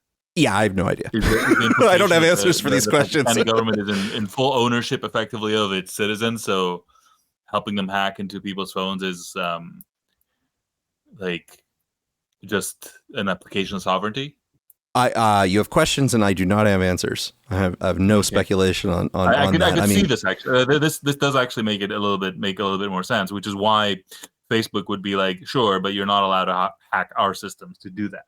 Well, we'll see how they respond to the injunction and what happens next, because if it's true that Pegasus was only used several thousand times, it's hopefully not something that is freely available on the black market, out in the open, and that everyone is susceptible to it, and that the targets were limited. But we have some bad news on the Panopticon front, so we don't have to worry too much about whether or not that is. Yeah, sorry, just as another comment, it reminds me of the the popular sort of definition. Do you know what the definition of terrorism is? Go ahead and give it to me, sir. Obviously there's many, right? So there's no real no definition. But a popular one that I find particularly funny is like a non-state actor that uses violence for political ends or something like that. And it's like, yes, of course you have to say non-state, right? Right. Well, right. Well, the obvious inference might be made. We don't want that. Well, right. Not everyone. Not everyone are. Land, you're safe. Not everyone are strong ANCAPs. Not everybody is of the opinion that taxation is theft, sir. So, yeah. Well, but I am of the opinion that terrorism is terrorism. So, anyway. Well, some bad news on the Panopticon front. 404 Media reports ICE, Secret Service, and Navy all have access to Flock's nationwide network of cameras. A division of ICE, the Secret Service, and the Navy's Criminal Investigation Division all had access to Flock's nationwide network of tens of thousands of AI-enabled cameras that constantly track the movements of vehicles and, by extension, people, according to a letter sent by Senator Ron Wyden and shared with 404 Media. Homeland Security Investigations, the section of ICE that had access and which has reassigned more than 10,000 employees to work on the agency's mass deportation campaign, performed nearly 200 searches in the system, the letter says. In the letter, Senator Wyden says he believes Flock is uninterested in fixing the room for abuse baked into its platform, and says local officials can best protect their constituents from such abuses by removing the cameras entirely. The letter shows that many more federal agencies had access to the network than previously known. We previously found, following local media reports, that Customs and Border Protection had access to 80,000 cameras around the country. It is now clear that Flock's work with federal agencies, which the company described as a pilot, was much larger in scope. Quote, I now believe that abuses of your product are not only likely but inevitable, and that Flock is unable and uninterested in preventing them, Senator Wyden's letter addressed to Flock CEO Garrett Langley reads. Cities around the country, including Oregon, are currently reevaluating their decision to install Flock cameras. I commend and support this re-examination. In my view, local elected officials can best protect their constituents from the inevitable abuses of Flock cameras by removing Flock from their communities. Flock's cameras continuously scan the license plate, model, brand, color, and other identifying characteristics of all vehicles that pass them. Some Flock cameras are also capable of tracking people more directly. A recently launched feature called Freeform lets customers enter natural language searches such as camo hat, forest green sweater to bring up video with a person matching that description. Individual police departments then enable Flock's national lookup tool in their settings, which lets agencies from other states, even on the other side of the country, search cameras for specific vehicles. Police can only perform nationwide searches if they also provide access to their own data. Flock said in August, 75% of its law enforcement customers were enrolled in the National Lookup Tool, according to Wyden's letter. Multiple federal agencies, in turn, had access to this National Lookup Tool, according to Senator Wyden's letter. Flock officials just confirmed to my office in September that the company provided access to CBP, Homeland Security Investigations, the Secret Service, and the Naval Criminal Investigation Service as part of a pilot earlier this year. CBP performed around 200 searches and HSI performed around 175, according to the letter. Ordinarily, HSI is focused specifically on criminal cases such as child abuse, human trafficking, or cybercrime. But the distinction between HSI and its umbrella agency, ICE, is largely meaningless in the second Trump administration. HSI reassigned at least 6,198 agents, or nearly 90%, to assist targeted operations with enforcement and removal operations, the part of ICE that handles immigration enforcement, according to ICE's internal data published by the Cato Institute in September. Cato subsequently obtained more data showing the number of diverted HSI employees is even higher, including both agents and non-agents. 12,353 HSI personnel are supporting ERO, according to Cato. HSI also performed worksite enforcements, which has been a major focus of this administration. ICE did not respond to a request for comment. A Secret Service spokesperson told 404 Media in an email that the U.S. Secret Service does not comment on what platforms and systems we use to conduct our protective and investigative operations. Flock declined to comment. So there you go. Just let's tie all of the cameras up to AI. Let's monitor all of the license plates. Let's be able to grab all of the features of people and just do that nice old Chinese social credit score system and just tie it all up right now. Let's go. 0 to 60 right now, Alex. I mean, I gotta tell you, I basically, I guess we haven't talked about my timeline, but like. I started Balena, then, we built it up for a number of years. Then I, with COVID, I started, reading up and understanding a lot more about the world. And by the end of it, I had a really, really hard time continuing to run the company. Beyond all sorts of burnout issues, trying to turn it into something that I wasn't feeling was building Skynet was a big challenge. And that's beside the fact that I felt like, knowing what I know about security, that, it was a miracle we hadn't been hacked as far as we knew anyway, until that time. But like the bigger the fleet you gather, the juicier the target you become. But even just like our users themselves, what they built with it. I mean, if somebody builds a network of like 10,000 security cameras, which as far as I know has happened on Balena. Like, what's the hacking gonna do? Like, they're already doing it. You know what I mean? You're building a command and control server for tens of thousands of devices. So, the harm's already done. So, but all of that said, the other side of that is that, well, if it can happen, it will happen, right? And that's been my attitude for a long time. It's okay, let's say we didn't do it at Balena, and I'm no longer doing that anyway. But I know full well that technology is to do it is very is trivial and becoming more trivial by the moment. Like when we first started, we had a lot of technical difficulties to overcome. but a lot of those things have been commoditized now and are very easy to put together. So I don't know how you get out of this one. Like I feel like this is one of those where you pick your battles and sort of bake into your model of the future that, you know, this sort of surveillance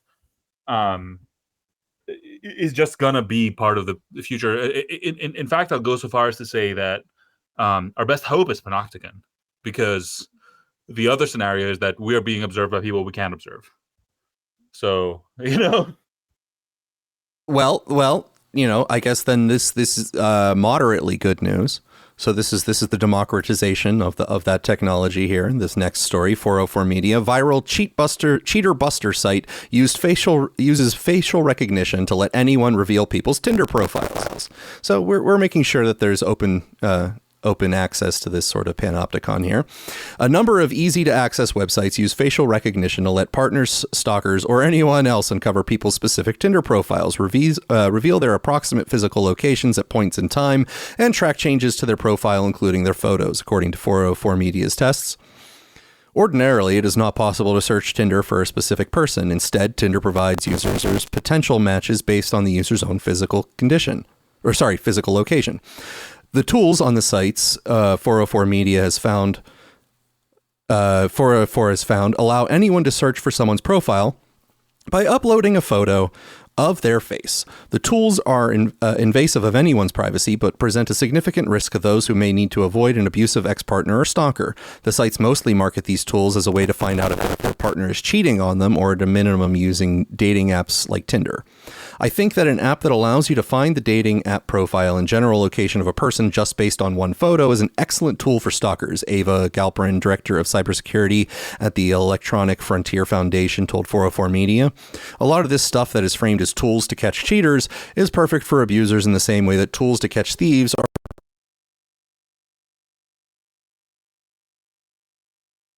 Come back to us. Where'd I drop off? Our excellent as tools. Yeah. Oh, excellent tools for stalkers. Ava Galperin, director of cybersecurity at the Electronic Frontier Foundation, told 404 Media. A lot of this stuff that is framed as tools to catch cheaters is perfect for abusers in the same way that tools to catch thieves are perfect for stalkers. One of the sites, called Cheater Buster, has been around for years under another name, Swipe Buster. It more recently introduced facial recognition features.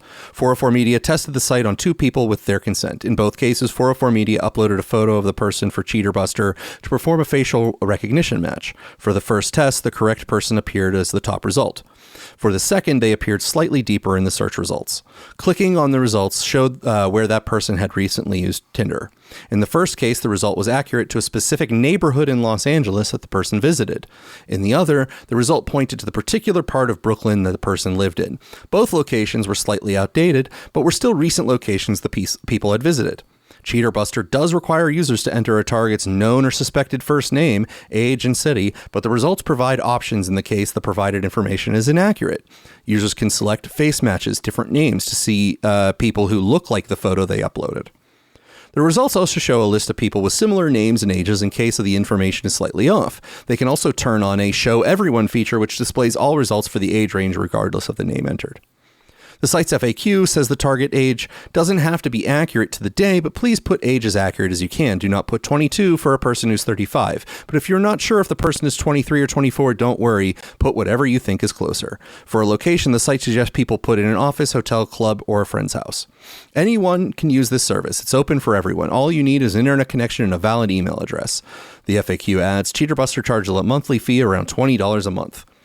Another service 404 Media found is called Cheat Eye, which also says it uses facial recognition to surface specific people's Tinder profiles. The sites appear to rely on publicly available information from Tinder profiles, but the data cannot be ordinarily accessed through the normal Tinder app. A Tinder spokesperson told 404 Media, "We have no relationship with Cheat Eye or Cheat Buster. Not only do we not authorize the practice, it's squarely against our policies. We know that the users trust us with their personal information to help them make meaningful connections." Yes, okay, Tinder does that, sure. Well, I mean, I was half expecting him to say, we actually want people to cheat. Come on. Cheaters are half our clientele. You can't really. Come on. Why would we do this? Come on, think it through. Years ago, a now infamous company called Clearview AI scraped social media and the web to build a massive database of people's faces. It then sells a facial recognition tool to law enforcement agencies, including a recent $5 million contract with ICE. But facial recognition is far from the only government tool now. Sites like PimEyes allowed anyone to do much the same thing by uploading a photo of someone and the site showing where else that person has appeared across the web. Students recently combined PimEyes and other off-the-shelf people search tools with Meta Ray-Ban smart glasses to instantly dox strangers. Now the same technology is being used by people to find specific Tinder users. CheaterBuster has gained much more attention recently after TikTok and Instagram accounts posted a tsunami of videos promoting CheaterBuster and its facial recognition capabilities. In one, a man interviews a couple and appears to do a facial recognition search of the woman, revealing a Tinder profile in her name. In one brain rot video, where a second clip, in this case of a farming video game, also plays on the screen, a man talks to a couple and demos CheaterBuster to them. They allegedly find the man's profile in Tinder after performing a facial recognition search. Even prolific griffer Ian... Wow, they attack him here. Ian Miles Chung has promoted the company. Prolific grifter. Wow. No lie detected, but go on. That was a swipe. The facial recognition scan... What direction, though? Yeah. The facial recognition scan through the data gaps. This just came up, an interviewer says in one of the videos, while the screen shows various blurred photos from what is presented as the man's Tinder profile. So, Alex, have you ever used any of these facial recognition applications? It might shock you, but no. You? Okay.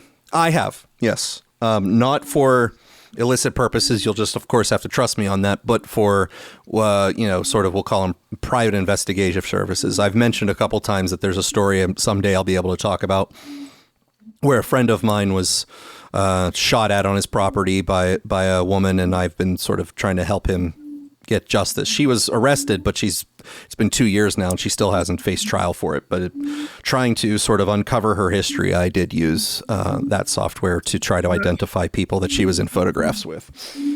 So yes, I have used the technology. It is very, very creepy. Very, very creepy. Well, I mean, it's just the same thing, right? Like, it's just very, very hard to figure out how you get out of this. Like, it's a certain number of fingerprints that have to be accumulated, and once you have them, you can build up a catalog. Like, you can do it, you personally, like me, with enough determination. You can do this where you get a certain number of fingerprints, and then you can start building up files on people. And what was government territory yesterday is not today. I struggle just by the nature of physical reality and first principles, thinking, to see how this does not happen.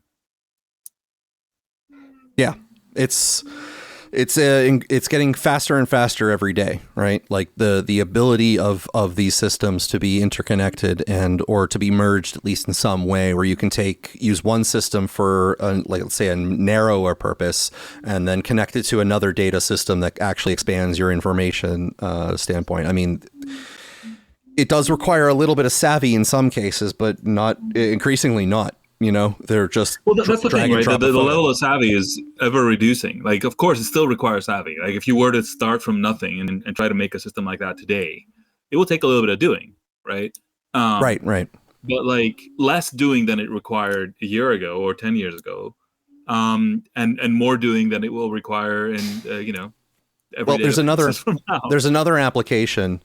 I believe I have it in somewhere in my bookmarks, but I'm not opening them now. It's called GeoSpy, and it's not facial recognition, but it is geography recognition. And what it does is it attempts to give you the location that a photograph might have originated from. So not using the EXIF data or any sort of metadata about the image, but trying to identify buildings or geography, or even identifying trees. So the AI attempts to identify the types of trees, and then if it has to use that as its best guess, it gives you a region of the world it might have come from, right? Like, have you tried this with GPT? I've not tried this with GPT, no. Yeah, so I've done it. I took my profile photo, right? Not some sort of specially selected photo, okay? And it was taken in London, in a particular part of the city of London. and it was able to, if you open it up, you'll see in the background there is a very blurry label on a building, and it was able to say like, yes, that is the crest of the city of London. I was like, I had no idea it was there, right? And it basically geolocated the photo on the basis of nothing. That, I mean, I guess in a pinch, if there's something like that it's able to spot, it would be an interesting first pass. But this GeoSpy would be, a little bit more advanced than that, right? That's what I'm saying. It's like that's the what you get out of a completely unspecialized system, and you can build from there. Yeah, no, I'm saying that is impressive, but just obviously, it gets scarier the more that you think about the ability to do that. Because if you think about it, Google has mapped at least the majority of the roads on the United States with 360 cameras, right? So there are files that could be downloaded sort of en masse to be able to create these profiles of locations, at least in the United States and also in larger parts of the world, to where a single photograph might be used to identify the exact location that something was I taken. think people just absolutely miss the degree to which information is both A, interconnected, and B, leaks from anything you do, right? Like you're saying like, oh, I'm just going to write up a tweet right now. Like, what's the worst that could happen? How much could they know about me? And it's like, well, there's the semantic content, right? Then there's like the dialect you use, there's the words you chose, there's the time you posted it at, right? There's the conversation you chose to involve yourself in. There's just so many, it's what you didn't post or what you didn't post about. Like, there's so many layers of information that you can extract from like the seemingly most innocuous thing. I've been, because of the Charlie Kirk thing, I've been unfortunately gotten dragged into sort of audio analysis of the gunshots. And I don't know if I'll publish ever anything, but I went quite deep and sort of sketched out what a system could do, and it is, so okay, a little bit of nerdy talk, but I guess we have this episode, so might as well. When you have a gunshot, right, you have a what they call, if it's a supersonic bullet, which it was in this case, you have two reference points. The one, it's called a crack bang analysis. So the one is the supersonic crack, like a very sort of high pitched, very tightly defined sound. It's like basically the sonic boom of the bullet, and the other one is just the sound from the gun itself, right? That is so the sound of the gun is traveling through the air at the speed of sound. Fair enough. However, the crack is being emanated from the bullet, which is supersonic itself, right? A. B, at the point that it is emitted, it is then moves at the speed of sound, right? And C, that creates a cone, not a sphere. See what I mean? It's like the wake of a boat. As you go on water, right? So these two shapes are not the same, right? And therefore, normally you'd think, okay, you've got two sounds, you can use them to sort of create a relative positioning or whatever. No, because it's a cone, you now can create like rings effectively, right? Depending on exactly what you heard from a microphone, which is just starting from the distance between these two sounds.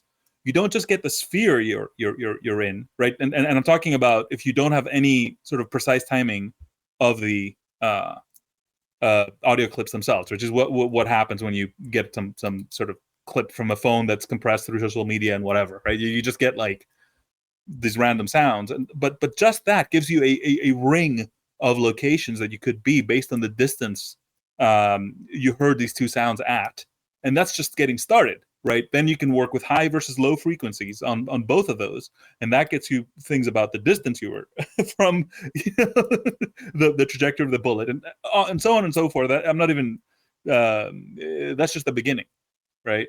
Because then there's the echoes, and effectively having enough recordings, and by enough I mean like 5 or 7, which is the number we have. You can start mapping the environment, like which obstructions produce echoes that are shared between different audio recordings you have and whatever, right? You can actually start creating a 3D map, not just of the bullet or the shooter or the trajectory or the microphones, but the walls around the environment, right? It's wild.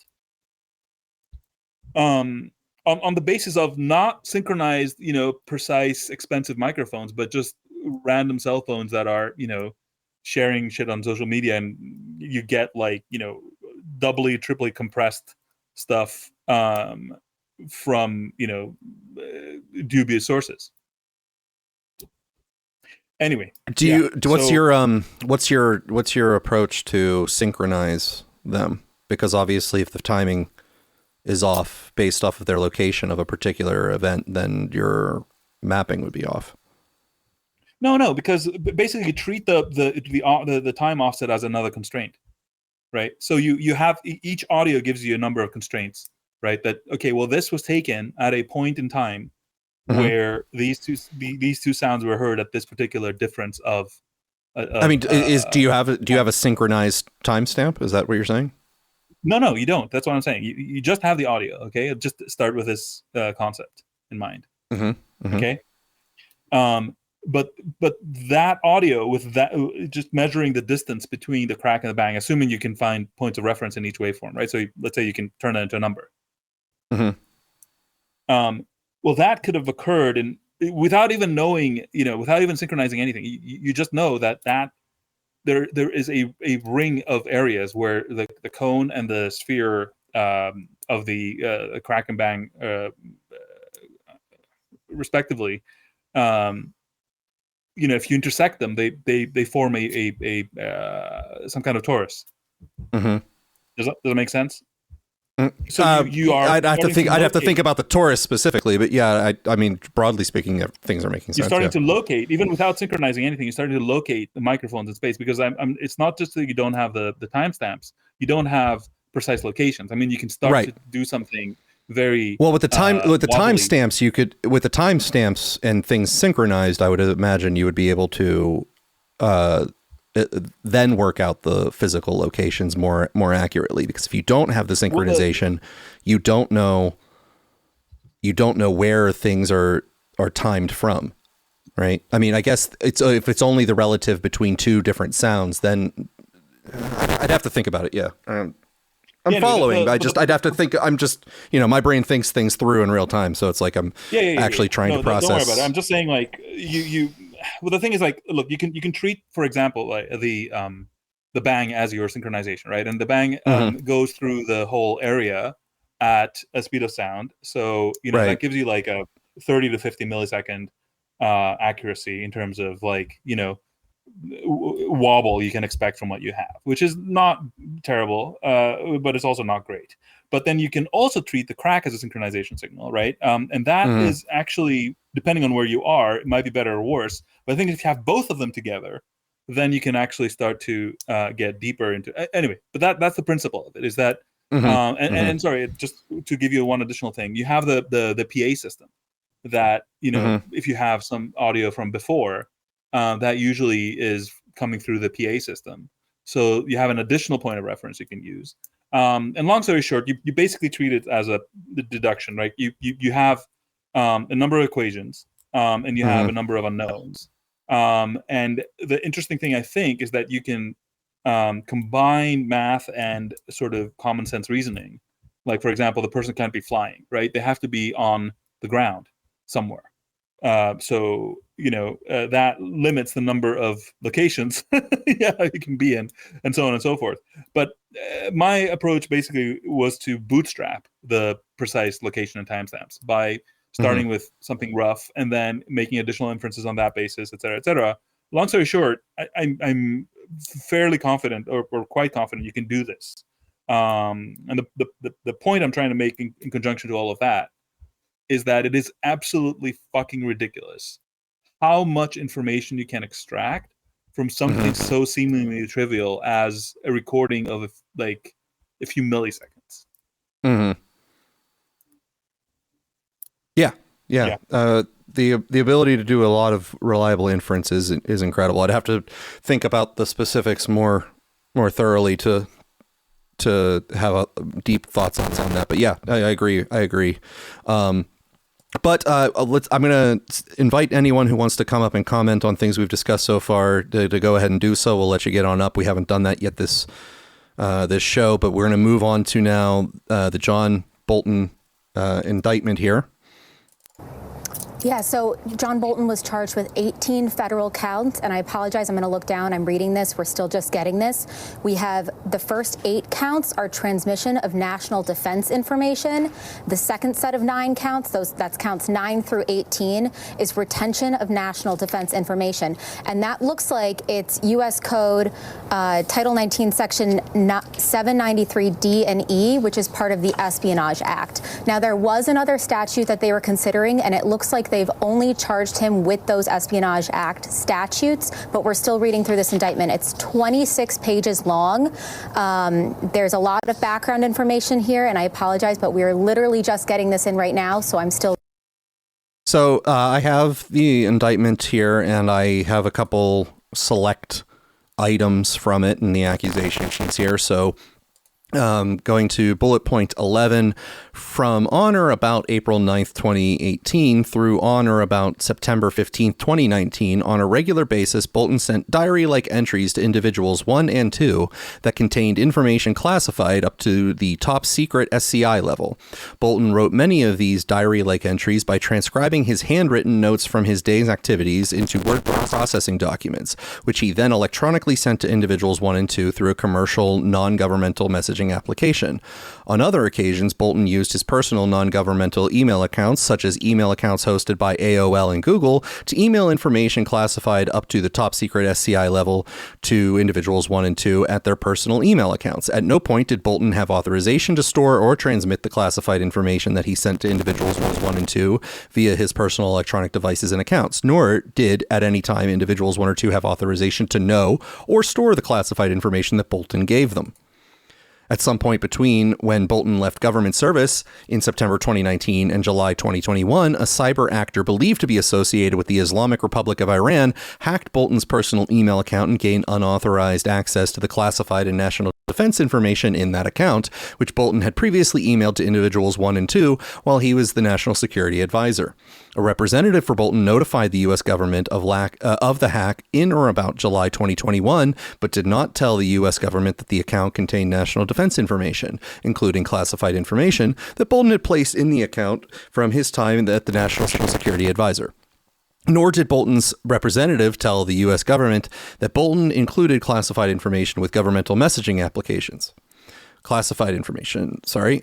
Then we have the notes that Bolton sent to individuals 1 and 2 used his non-governmental personal email accounts and messaging accounts described in detail Bolton's daily activities as the national security advisor, including national defense and classified information that he learned during his time as national security advisor. Often, Bolton's notes described the secure setting or environment in which he learned the national defense and classified information that was memorialized in his notes. For example, a description of classified information related to a foreign government's activities might begin with, "The intel briefer said," or a description of classified information learned during a military briefing might begin with, "While in the Situation Room, I learned that." The notes that Bolton sent to individuals 1 and 2 often began with the words, "Individual 1 and 2's initials, individual 2's initials start here." And in at least one communication, Bolton also referred to individuals 1 and 2 as his editors. On or about July 23rd, 2018, Bolton sent individuals 1 and 2 a message that stated, "More stuff coming." A few minutes later, Bolton sent individuals 1 and 2 a 24-page document which described information that Bolton learned while National Security Advisor. Less than 3 hours later, Bolton sent individuals 1 and 2 a follow-up message that stated, "None of which we talk about." In response, individuals 1 sent a message that stated, "Shh." Individuals 2 then sent that stated, "The only interesting thing is what a senior U.S. government official might have said from foreign language interpreter, which you didn't tell us." Approximately 2 minutes later, individual 1 sent a message in response that stated, "More to come with cloak and dagger," or something, so he says. On or about September 23rd, 2018, Bolton sent individuals 1 and 2 a 10-page document which contained information that Bolton learned while National Security Advisor, including information classified up to top secret level. So this indictment keeps going, and it's interesting to me that the reaction and the attitude from Bolton to this indictment, and a little bit of what the news is reporting, is treating this very similar to Comey and Letitia James, sorry, where it's supposedly just a political adversary sort of thing. And if you were to ask me, point blank, it looks like there's a lot more damning in the allegations for Bolton about his handling of classified documents that seems fairly historically precedented. I mean, this was basically what they accused Petraeus of doing back in like 2015, right? Petraeus was except Petraeus didn't get hacked by foreign adversary. Correct. Yes. I put a lot of questions on the Iran angle, but like, let's say it was some foreign adversary. That didn't, that's the whole new territory right there. Yes, well, that's it's not good if the things you're not supposed to do also come out. I mean, I'm not sure what the National Security Advisor would advise in this situation, but I know because he's been very public about what should be done to Snowden. Yes. Yes, go ahead. He should hang from a tall oak tree for leaking, government confidential information to, adversaries, which he didn't, by the way. As far as we know, none of Snowden's information has been leaked to foreign powers, and everything that's been released, they even gave the government a, advance warning to sort of potentially dissuade them if there was some reason that, some argument that could be made for it. Well, now you're not very descriptive in that claim. Now, hanging from a tree, I mean, there are swings, tire swings that people attach to oak trees at times. Maybe they are saying that Snowden should be at home in the United States where he belongs, and in his backyard with the oak tree. The tire swing on the oak tree. You're only reading this in a negative light, implying that he's saying he should be executed. I'm just saying he said that Snowden should hang from a tall oak tree. I find it fascinating that he specified both the height and the species, which is indicative of having put some thought to it. So I feel like we should honor his wishes. Well, here's a little extra on the hacking allegation here. On or about July 28, 2021, Bolton's representative emailed the FBI again to report that Bolton and his representative had received the following email on or about July 25, 2021, which representative believed was associated with the hack of Bolton's account. I do not think you would be interested in the FBI being aware of the leaked content of John's email, some of which have been attached, especially after the recent acquittal. This could be the biggest scandal since Hillary's emails were leaked, but this time on the GOP side. Contact me before it's too late. So, whether it was Iran or not, it looks like someone indeed got a handle on some of the materials from his non-governmental email account. So, give me your thoughts. Yeah, it's bad. It's very, very bad, and it's fascinating that CNN has been putting this guy up as some kind of like elder statesman, and not the deranged warmonger that he is. It's fascinating that, of course, like, what are they going to do? They're going to be like, oh, our erstwhile contributor is being attacked by, the horrible Donald Trump or whatever. And however much you could say this about the other cases where, fucking Trump went on Truth Social and said, prosecute this person immediately. This doesn't seem to be like that. I mean, obviously, these are allegations, and he is innocent until proven guilty by a jury of his peers. But if the allegations in this document are true, it looks like he's going to have a hard time saying that he didn't violate any laws when it came to divulging or handling classified information. I mean, this is a very detailed sort of complaint, criminal complaint, and it's different in quality than Comey's. While I've pushed a thorough review of a lot of Comey's activity, not necessarily illegal in nature, but definitely shady and underhanded behavior during the first Trump administration. I would describe it as corrupt at a minimum. This specifically does have items that I think everyone would expect to place him in some sort of criminal problem. And if he weren't prosecuted, it would be one of those Hillary Clinton-like situations where it's like, yeah, we caught her doing all of these bad things. She was sending classified information on non-secured servers. She wasn't supposed to do that, and she even sent it to people who didn't have authorization to read them. But no reasonable prosecutor would prosecute her. Why? We're not going to say. Actually, that is sort of what happened, right? Because apparently, as far as I know, the case was opened under Biden, and then they basically elected not to prosecute. Well, they didn't make the announcement that way, is what I'm sort of implying. That, you know, they came out and said, look at all these bad things we caught the person doing, and by the way, we're not doing anything about it. That's sort of what I'm referring to. Sorry. I'm talking about Bolton. The Bolton case was. Did they announce what they found for Bolton under Biden? I don't recall them announcing that. No, I don't think they did. I think they had the case, they built it up, they looked at it and said, yeah, whatever, he's useful. Let's. Well, that's sort of what I'm referring to. Like, what I'm referring to is that we did not get a situation where they made the announcement, look at all the things that we found this guy doing, but we're not going to do anything about it. Right.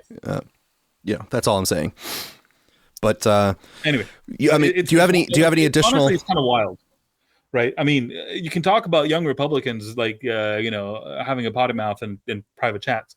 This is like some kind of fucking elder statesman that's like recording his own activity. He's writing his own book about his time in government while in government and sending it to, I mean, what we know is that individual 1 and 2 is probably his wife and daughter, sending it to the stuff to them.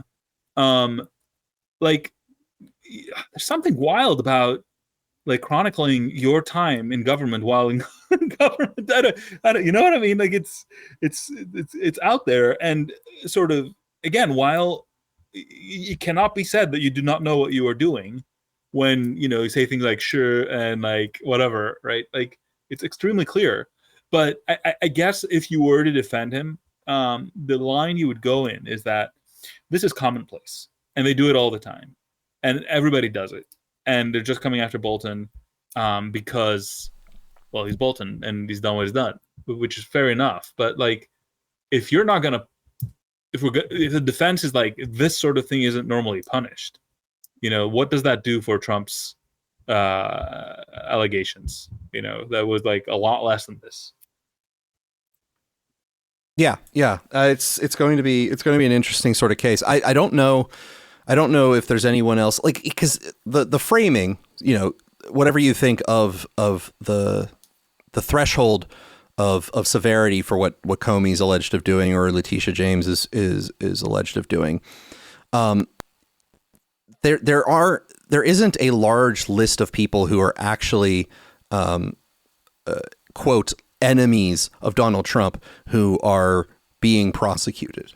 Right, like the things that are coming up are at least plausibly credible as being crimes that could one could be accused of. Like the Comey's list of accused crimes is not so extensive that it looks like they've made some of them up. Now, it might be that they're grasping at straws and trying to find anything to charge him with, and they found something to charge him with, and that's sort of underhanded in the sense that they're not charging other people who they possibly could, and that it's a selective prosecution in that sense. But they're not inventing things. They're not framing people, and they're not trying to set them up. It looks like they're not trying to do some sort of gotcha game where they're like enticing the person to commit a crime, or sending FBI people, let's say, to their office unexpectedly for what looks like a casual conversation, and then claiming that they lied to the FBI agents, right? Like the things that Comey did to Trump during the first administration, it does not seem like they're doing to anybody at the moment out there.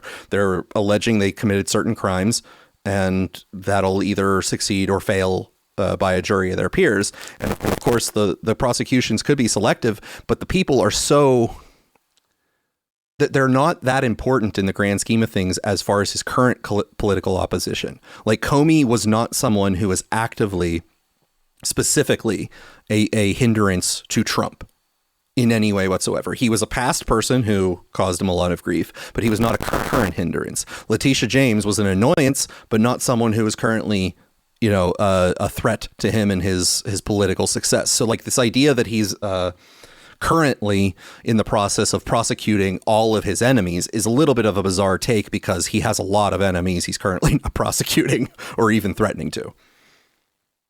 Yeah, I don't know. I mean, I think he is prosecuting his enemies. It's just that they're his previous enemies, I suppose.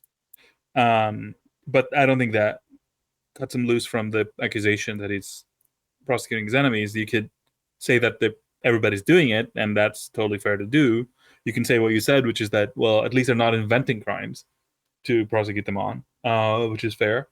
But he's totally prosecuting his enemies. I mean, I don't know what you call it. Well, like I said, it could be selective prosecution and motivated selective prosecution. But I'm saying, like, the degree to which he's enacting it is not so widespread that, like, let's say you're winding up half the Democratic Party in jail or something, right? Like, yeah, I mean, it's all a matter of this. I don't know. I don't find this convincing, because it strikes me of, it's kind of similar to the argument of, like, well, if Israel wanted to commit genocide in Gaza, then they would have, killed everybody.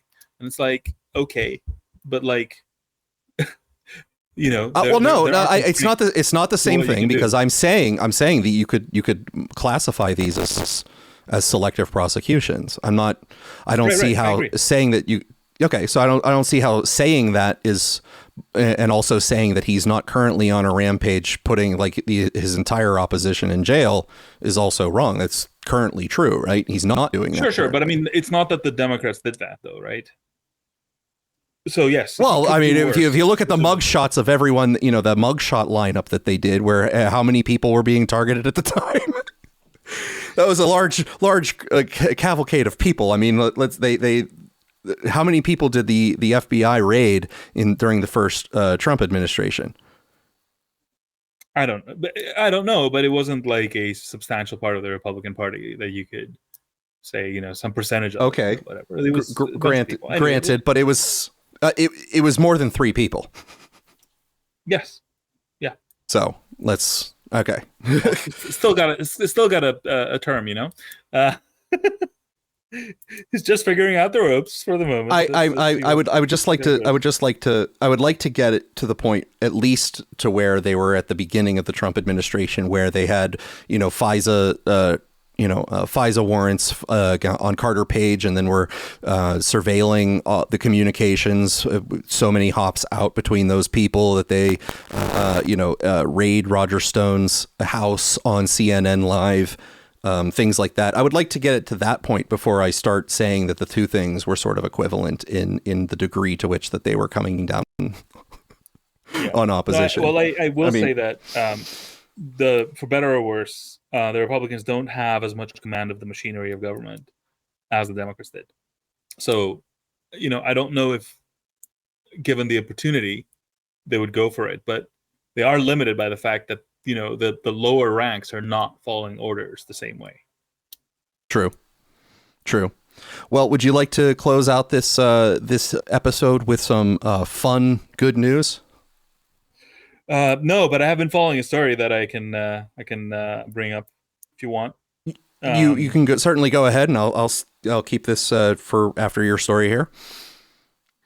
Okay. I'm sorry. I thought you were passing it to me. Anyway, there's been a fascinating little back and forth between Trump and India. I don't know if you've tracked it at all, but fill me in.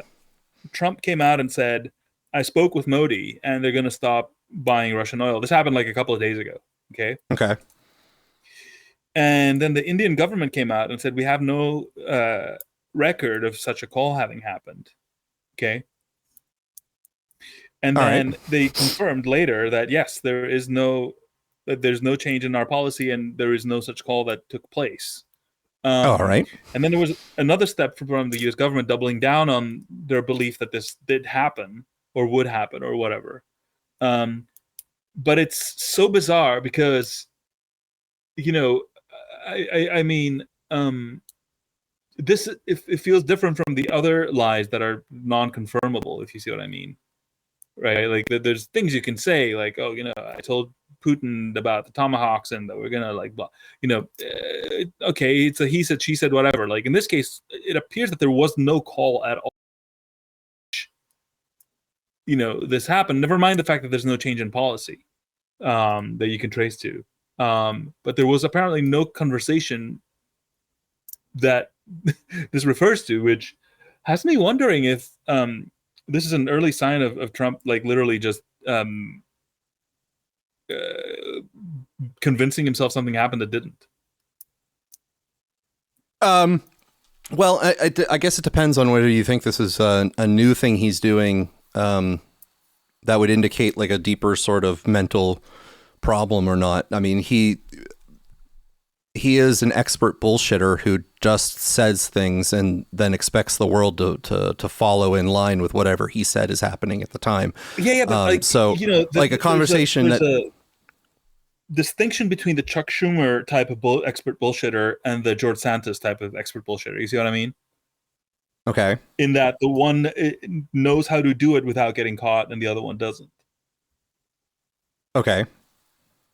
Anyway, but I don't know if Trump's history is that he's never been caught saying shit like that before, though, right? Oh, totally. He's totally been caught saying shit like that. I guess you're right in that sense. And it's not that Schumer hasn't, right? It's just that I don't know. It strikes me as a uniquely fabricated and pointlessly fabricated as well, because if they haven't agreed to reduce their purchases of oil, then they're not going to reduce their purchases of oil. You know what I mean? What's the point of saying you had a conversation with a foreign leader about a thing that you didn't, and they won't do the thing that you said they thought? You know what I mean? It's like the motive element is also odd here. Well, was there a request from the White House after the denial, or? I believe they doubled down. I believe that, I don't remember now exactly what it was, but there was some reflection in policy that indicated that they were recognizing that India had made this commitment. Do we suspect? Did Trump name Modi by name, or? Yes. Oh, okay. And this wasn't a this wasn't the president of Egypt is the president of Mexico moment. No, because nobody else can. You have to speak to Modi if you're going to get India to stop buying oil, and this tracks with what they have wanted. It all fits in that sense. Okay, so he wasn't confusing world leaders, and he talked to Pakistan instead. Or something. No, because it's India that they are pressuring to stop buying Russian oil. That's what I'm saying. It tracks in that sense. It all fits, but it's just apparently it didn't happen. Now you could say it's some unrecorded, right, conversation. They don't publish information about all the conversations they have, but you also notice that they've come out and said very clearly, we're not changing our policy. Our policy is determined by us and nobody else. They're not admitting anything, at least. Now you could go further, 85-degree chess and dimensional chess, and say yes, but they will be doing it in the background, and they're just saying that there was no call, no change in policy, but actually there is. And at that point, I don't know if you're India how you could just confirm that. But it's if it's gonna be that secret, then you don't fucking come out and talk about it. So if India were to stop buying Russian oil, what do you think the consequences for anyone would be in that? What do you think the effect of that would be? So it is a fascinating situation because what happened was, right, the EU sanctioned Russian oil, supposedly, right? But would you like to guess who is the top source of diesel to the Ukrainian government and therefore army? Clue me in. India. Do you know where India gets its diesel? mostly. Well, now I'm guessing it would be Russia. It would be Russia indeed, right? So, you know, like, and a lot of the EU does the same, which is that they get this oil from India. But it's sort of processed in India and therefore not Russian oil, quote unquote, whatever that means. How is Russia not put pressure on India to refuse sale to Ukraine as some sort of deal to get their oil? You're now asking extremely good questions, which I have a thing I could say about. There is an extensive list. I think I'd counted 10 dogs that didn't bark. Right, there are things that Russia could have done that they have not done, which would give them an advantage in the war. Okay, for example, they could blow up the bridges across the Dnieper River. Okay, and doing that would cut off a significant amount of the Ukrainian army, and sort of, you know, cause you know, a world of pain to the Ukrainians, right? Because they wouldn't be able to resupply their army. Like their country is cut in half by this river, right? So if you blow up all the bridges, then, you know, that side of the country is a lot easier to capture, right? And that side contains the Donbass, which is principally what they want to capture. Or, for example, they're not preventing food arrivals to Ukraine through the port of Odessa, right? Which they have assets very close to, and they could, you know, declare an embargo and say, like, nothing goes through here or else, right? And there's reasons why they might not want to do that. They might not want to get on the bad side of the Turks or whatever, but like they could, right? They could be going after Zelensky, right? They could be actually trying to assassinate him, like the Ukrainians did by sending drones to his presidential palace and whatnot.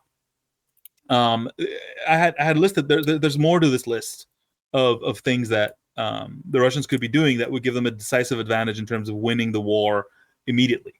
To cut through the chase, my hypothesis is that the Russians really, to the degree that the war does not get settled, they do want to kill Ukrainian soldiers so that they cannot come back for like 40 years. Okay. They like, this is a war of attrition, and the Russians really do mean this.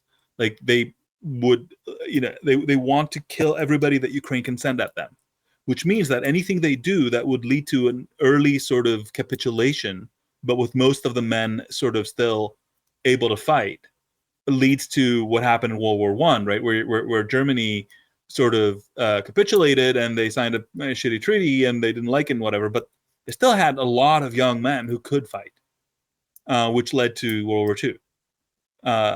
So, you know, long story short, I think they want them supplied with fuel. They want them to have access to the west, to the east, because they ultimately want them to send as many men as they possibly can, to the degree that they are going to continue fighting, so that the Russians can, well, you know, eliminate. That's my hypothesis of the case. I don't know if I'm making a lot of sense, and it's terrible, which is why it's kind of shitty for people who say that, like, oh, you're pro-Russia when you say this stuff. It's like, no, I really, really, really don't want an entire generation of Ukrainian men to be wiped out. Like, I think that is horrific. Yeah, so there's a lot of distortion in the whole space. But anyway, yeah, you got me down a very different path. But another part of the Indian oil situation is that they were told to do so to start importing oil from Russia early on by the Biden administration, because if nobody was buying Russian oil, that would effectively take their oil supply out of the market, which would make oil prices skyrocket. And I think that would still happen today. If you take out 20-30% of the world's supply of oil, I mean, supply and demand are pretty finely balanced right now, right? You don't just take out 30% of your oil supply and continue to have the same price, right? Just straight up. Like I listened to this analyst called Doomberg, who I've introduced you to, but I think you don't follow very well. Who basically says, look, if it was me, I would be helping Russia sell as much oil as possible to I would. He said I would have the U.S. Navy sort of what's the word? Follow all the Russian tankers to make sure that they get to the market, because what you want is an oversupply of oil to make the price crash in order to hurt them. You don't hurt them by trying to take their oil supply off the market, because what that does is it increases the price of the oil they do sell, so they end up keeping the oil they don't sell, and they make more money. Anyway, long story short, it is an unfathomably stupid thing that they're trying to do. The Indians are like, fuck you. We're, you guys got into this mess to begin with, and we kind of like the cheap oil we're getting, and no, we're not going to stop importing it now because Trump got his panties in a bunch. And that's why it was really, really surprising to me when they, Trump came out and said, I talked to Modi and he's going to stop buying Russian oil. And that makes no sense. It doesn't make any sense because also they're supposedly having a new meeting with Putin right now, trying to resolve the conflict. So why are you pushing more pressure? But anyway, it all is extremely confusing to me and messy. But I thought that particular sub-incident around this seemingly made-up call is a whole new level of I wonder if Trump is actually hallucinating at this point. Well, a hallucinating Trump would possibly be as fascinating as roid rage Trump, which was the one we got right at the end of his first term when he had COVID and they gave him steroids, and he went out on went out in the yard and just started ranting like a maniac on TV about how great the medicine was that he got. I don't remember that. That's amazing. Oh man. Oh yeah. It was great. He was basically like, I feel like I can lift a truck over my head. Like, okay, Trump, we're glad that they gave you steroids. That's really great. So the last bit of news here that I was saying here before we talked about Modi, this is some good news. Are you ready for some good news, Alex? I am absolutely ready for it. All right. Guess what? Stolen elections are back, baby. Dominion voting systems sold to company run by former Republican election official. So we're gonna get some election denial back in season. It's gonna be favorable again. Dominion Voting Systems, the voting machine company at the center of the false 2020 election fraud conspiracy theories, has been sold to a seemingly new election company run by a former Republican election official, according to a person familiar with the sale. John Paulos, former Dominion CEO, confirmed the sale in a statement. Liberty Vote has acquired Dominion Voting Systems, Paulos said. Voting systems made by Dominion, one of the most used voting machine companies in the U.S., were used in 27 states during the 2024 election. In a statement, Liberty Vote said it is founded and run by Scott Leidendecker, whose LinkedIn profile says he served as the election director for the city of St. Louis until 2012. News articles from the time indicate he was a Republican. In 2011, Leidendecker created a polling equipment company, Now Inc., using a technology his LinkedIn page says has transformed the election experience for voters. The price of the sale was not immediately made public, and the website for Dominion now redirects to a website called for Liberty Vote. Dominion in 2023 settled a defamation lawsuit against Fox News for $787 million after the company accused Fox of knowingly pushing false conspiracy theories that the voting machine company rigged the 2020 presidential election for Joe Biden over Donald Trump. In recent weeks, Dominion also settled defamation suits with former Trump-associated attorneys Sidney Powell and Rudy Giuliani, though the amounts were not disclosed. In a statement, Liberty Vote called its purchase of Dominion a bold and historic move to transform and improve election integrity in America. As of today, Dominion is gone, the statement said. So if you go navigate over to the Facebooks or the TikToks, you will see plenty of people who are sounding the alarm because this purchase is happening and midterms are right around the corner. Everyone who's going to No Kings on Saturday should start off by doing this because you can do it from the comfort of your own home. It's an act of resistance brought to you by the People's Sick Day. If you are not aware, those contest machines, Dominion, yeah, we need to talk about that. So those contest machines were sold and rebranded under the name Liberty Vote. And the new owner is former GOP election official from St. Louis, Scott Leidendecker. That is not okay. That should sound a lot of alarm bells. That is not okay. Apparently they thought if they do a rebrand that we wouldn't notice. We noticed, and we're not going to let it slide. We all know what they're trying to do. So this act of resistance that you can do from your home that can get you all hyped up and ready for no kings is simple. You're going to Google the Board of Elections in your state and in your county, okay? State and county. You are going to call and email them and say, are you planning to use Liberty Vote contest machines? Yes or no? Their answer should be no. Why? Because we want free and fair contests. Make sure they are not using it and make sure they understand why it's so important that they don't use it. And don't stop there. Make sure you're also calling your representatives, Congress people, everyone, especially if you're in a red state, Make sure you are not complying in advance. Use your voices. You can use your voice on a phone call, email, both. Anything that we can all do. We have seen that we are really good in numbers when we work together.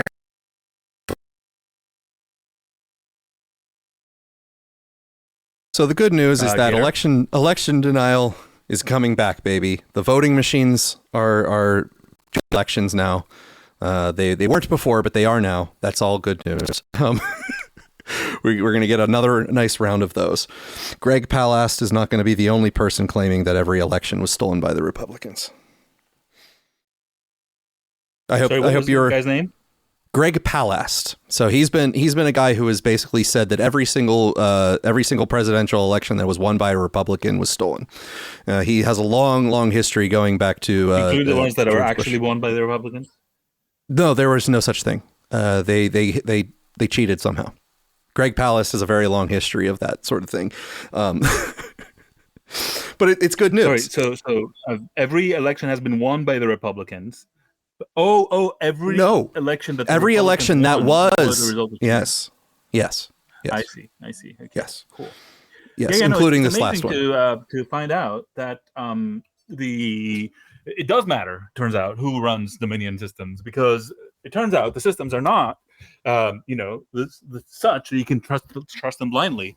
But it depends on whether the person who is running the company is themselves trustworthy or not, and one has to ask, trustworthy for whom, for what? We've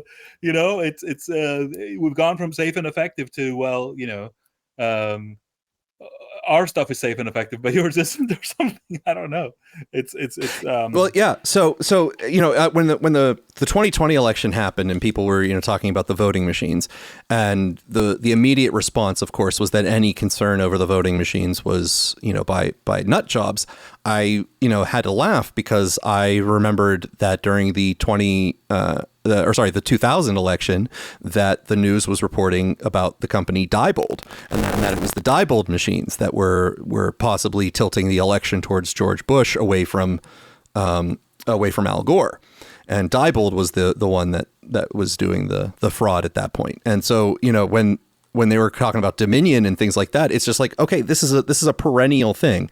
Every losing side since, for as long as I can remember, has thought that the election was stolen by the other side in some, manner or form.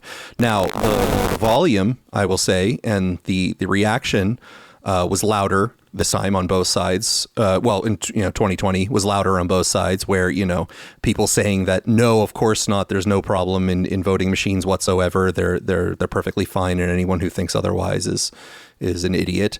That side was louder, and the side claiming that there were shenanigans all across the board was louder. But the YouTube and Twitter and the other social, Facebook and things like that were actually kicking users off for talking about that or speculating. It was verboten. It was one of those things that just is not possible. But in the last few months, when YouTube sort of did their 180 and said, okay, everyone who was kicked off for, those sorts of thought crimes before can now, apply and come back on. Immediately, there were some larger left programs who had some 2020 2024 election conspiracy content available. I'm trying to remember his name right now. It escapes me. I'll post the link to one of them. That just occurred like 2 months ago. It was how Trump won stole the 2024 election with election fraud. And now that Dominion has been purchased by Liberty Votes, I'm just anticipating that if the midterms don't go the Democrats' way, I'm just going to be anticipating the glorious round of this election was stolen by the voting machines. And I'll be wondering if they're going to get kicked off of the platforms the same way. And can we just say, it is fucking idiotic to be using voting machines. I'll go out and just take a very strong position here. You get nothing out of it. Like, theoretically, you get fast results, but I mean, have you looked at the time it takes for you to produce? You get all the convenience out of confusing everyone when they claim that they pushed the button and another button was pressed in front of them, and then you get all of the rumors that happened, or actual instances of the touch screens being broken and selecting the wrong option. Then you also get the ability of nobody being able to verify that the person that they clicked is the person that their vote was recorded for. You get all sorts of benefits and features. You get all the deadlines system. of like, well, we didn't have time to print the ballots for this person to get on the record, which you presumably with a digital system you should be able to put them on the system 10 seconds before the doors open. And then 3 months before the election, you have the hacker cons showing exactly how one of these systems is like still running Windows XP and can easily be hacked by someone with a USB drive. And I mean, if it's running Windows XP, it can be hacked accidentally by just looking at it the wrong way. Like,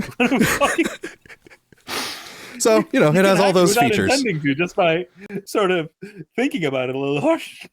But I guess the good news is that now we're able to talk about how these are dangerous systems again, and we're not going to be silenced out of. Thank God.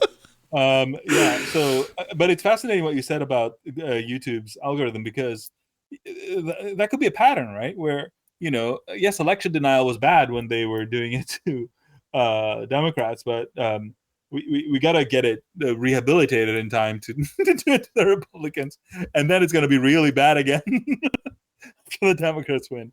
I'm sharing it to the space now. Let me see if give me the ability here, because I found it in my timeline.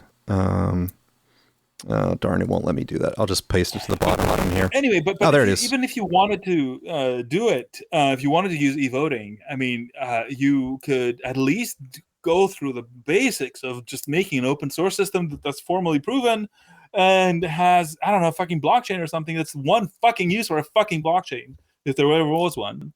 And all sorts of just basic things. And by the way, there's an entire field of e-voting that has worked on a lot of cryptographic protocols to make this, a lot more transparent and whatnot.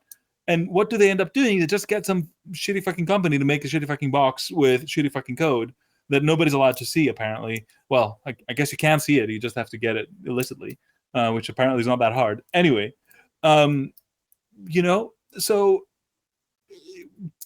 they do the worst, absolutely the worst possible way of a system they don't need to have at all. It is yes, of course people are suspicious. I don't know that I buy into the whole 2020 thing, but Jesus Christ, I mean, it's begging to be called. Well, so my position, to be clear, is not necessarily that any individual election was or was not stolen, or that cheating did or did not occur as some sort of conspiracy with the voting machines.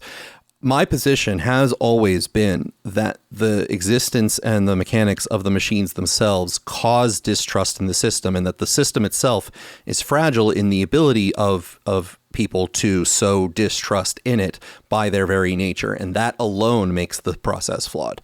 And it doesn't matter if no elections, 0 elections could be stolen, not a single vote misappropriated. And the fact that the system itself cannot verify that information to the average voter is in itself a flaw, right? All the other systems have, flaws. So if you have like, the lockbox where you put your vote on a piece of paper and you slide it in the lockbox, there's still problems with that. But there is a physical sense that people have that something is occurring where they know they wrote their vote on the piece of paper, they slid it in the box, and provided that nobody tampers with the box and you can trust the person counting, they know that that's accurate, really reflecting scale, right? Like, so whatever happens on a single box, like, it's kind of hard to envision manipulating the system in a way that is, affects thousands of them, right? You have a local committee at every place that just sits there and counts votes, and yeah, it's slow and inefficient, but fuck it, like we're not looking for efficiencies here, right? That's not the main objective. But do you want to hear one of my favorite ways to manipulate elections with physical votes? Go ahead. That I'd heard somewhere. If you just want to basically, the objective here is to invalidate like as many votes as you can, right? Let's say you're in a district where the majority of the votes are going to be, for the party you don't want. What you do is you put a slice of salami in your envelope. And then basically the oil leaks out and seeps downward, sort of throughout all of the votes, or as many as it can. Ergo, avoiding them because they have to be, pristine in order to be counted. I see. So you stop to the meat department before your elections if you feel they're going to get a really oily one. Well, that is something I guess the computers protect against, right? Yeah, but even so, right? That is affecting what, 100 votes. Like, I don't know how much oil can be. Because if you slice of salami, how many you can fit? We need a salami experiment. That's right. The other salami tactic of election campaigning. But that's the thing. Like, it's all localized. It's very, very hard to. And like if salami slices were going to show up in like 1,000 districts, right? Okay, well now you got a crime on your hands that you could actually start tracing, right? It's just very, very hard to do something that makes a real difference without leaving a very clear fingerprint. There's a lot of things that are in tension with electronic voting, and there's concerns that are somewhat contradictory in nature. So there's the need for an individual to be able to certify that the vote they placed is the vote that was cast. Meaning, if I vote for party A or person A, I need to know that person A is reflected on my vote.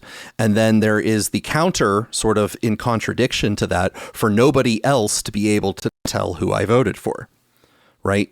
Because if you're able to tell who someone voted for, you're able to influence that person in some way. You're able to either punish them or reward them for their votes after you're verifying that they voted who they claimed they voted for.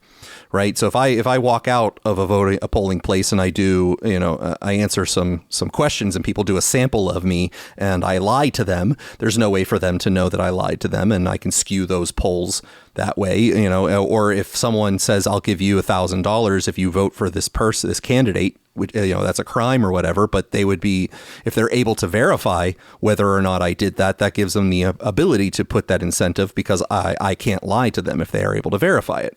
So you want the system in some way to be able to give assurance to the voter that it has reflected the vote that they cast, while also not tying their vote specifically to them in a way that allows someone to tell who they voted for.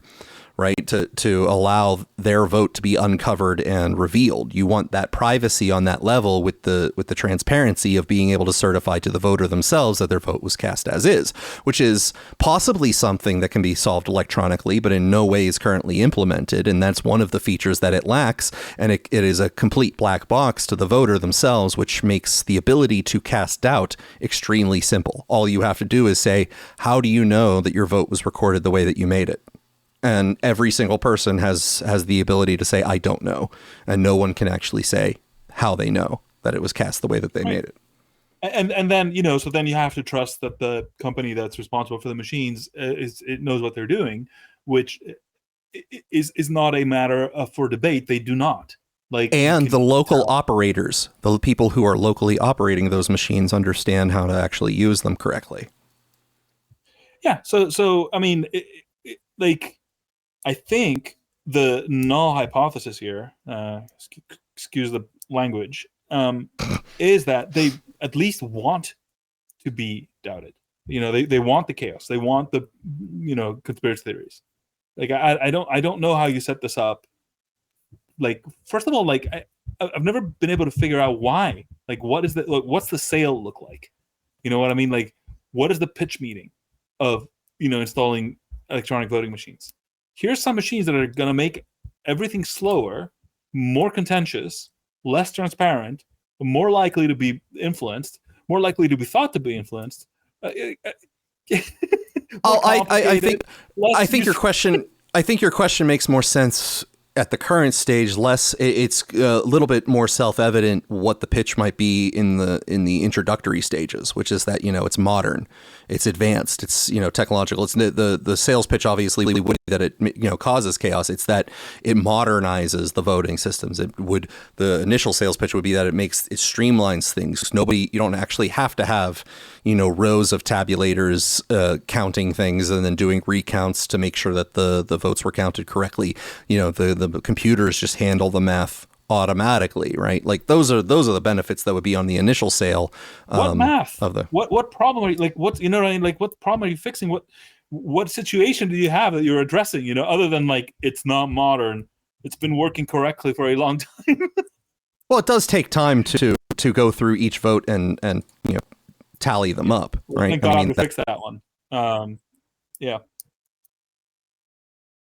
And honestly, speed would be useful, right? Because even towards trust, because it reduces the amount of time you have to put together fake results that look real.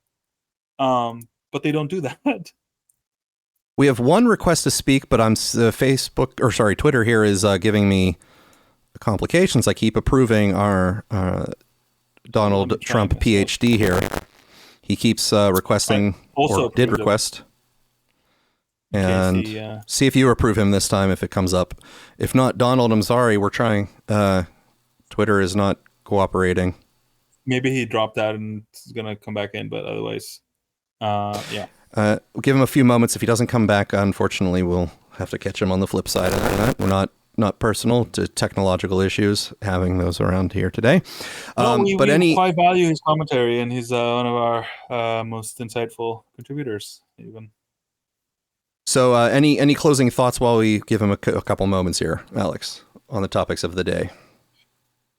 No, it's again, I feel like the dumb is blending into itself, and it's a continuous stream. We're moving from batch to stream of dumb, and I don't know. I'm looking forward, I guess, to seeing what happens in Budapest. But I also just have a bad feeling that it's just not the Russians have a very hard time conveying anything to Trump that doesn't fall out of his brain shortly thereafter. So they have severe communication issues. Let's put it that way. Well, it hasn't been 24 hours yet. He did say he would solve it in 24 hours, so we'd have a couple more hours left before his deadline. Well, you know what they say? What is it? Biblical timelines often rely on the thing that, it says, what is a year is like a day for the Lord, or something like that, or something like 1,000 yes. days. Yes, I see. So it's a relativistic timeline. It's there is a standard multiplier you can invoke. It's just that it's a very large multiplier, and he is traveling at the speed of light. So, all right, aren't we all?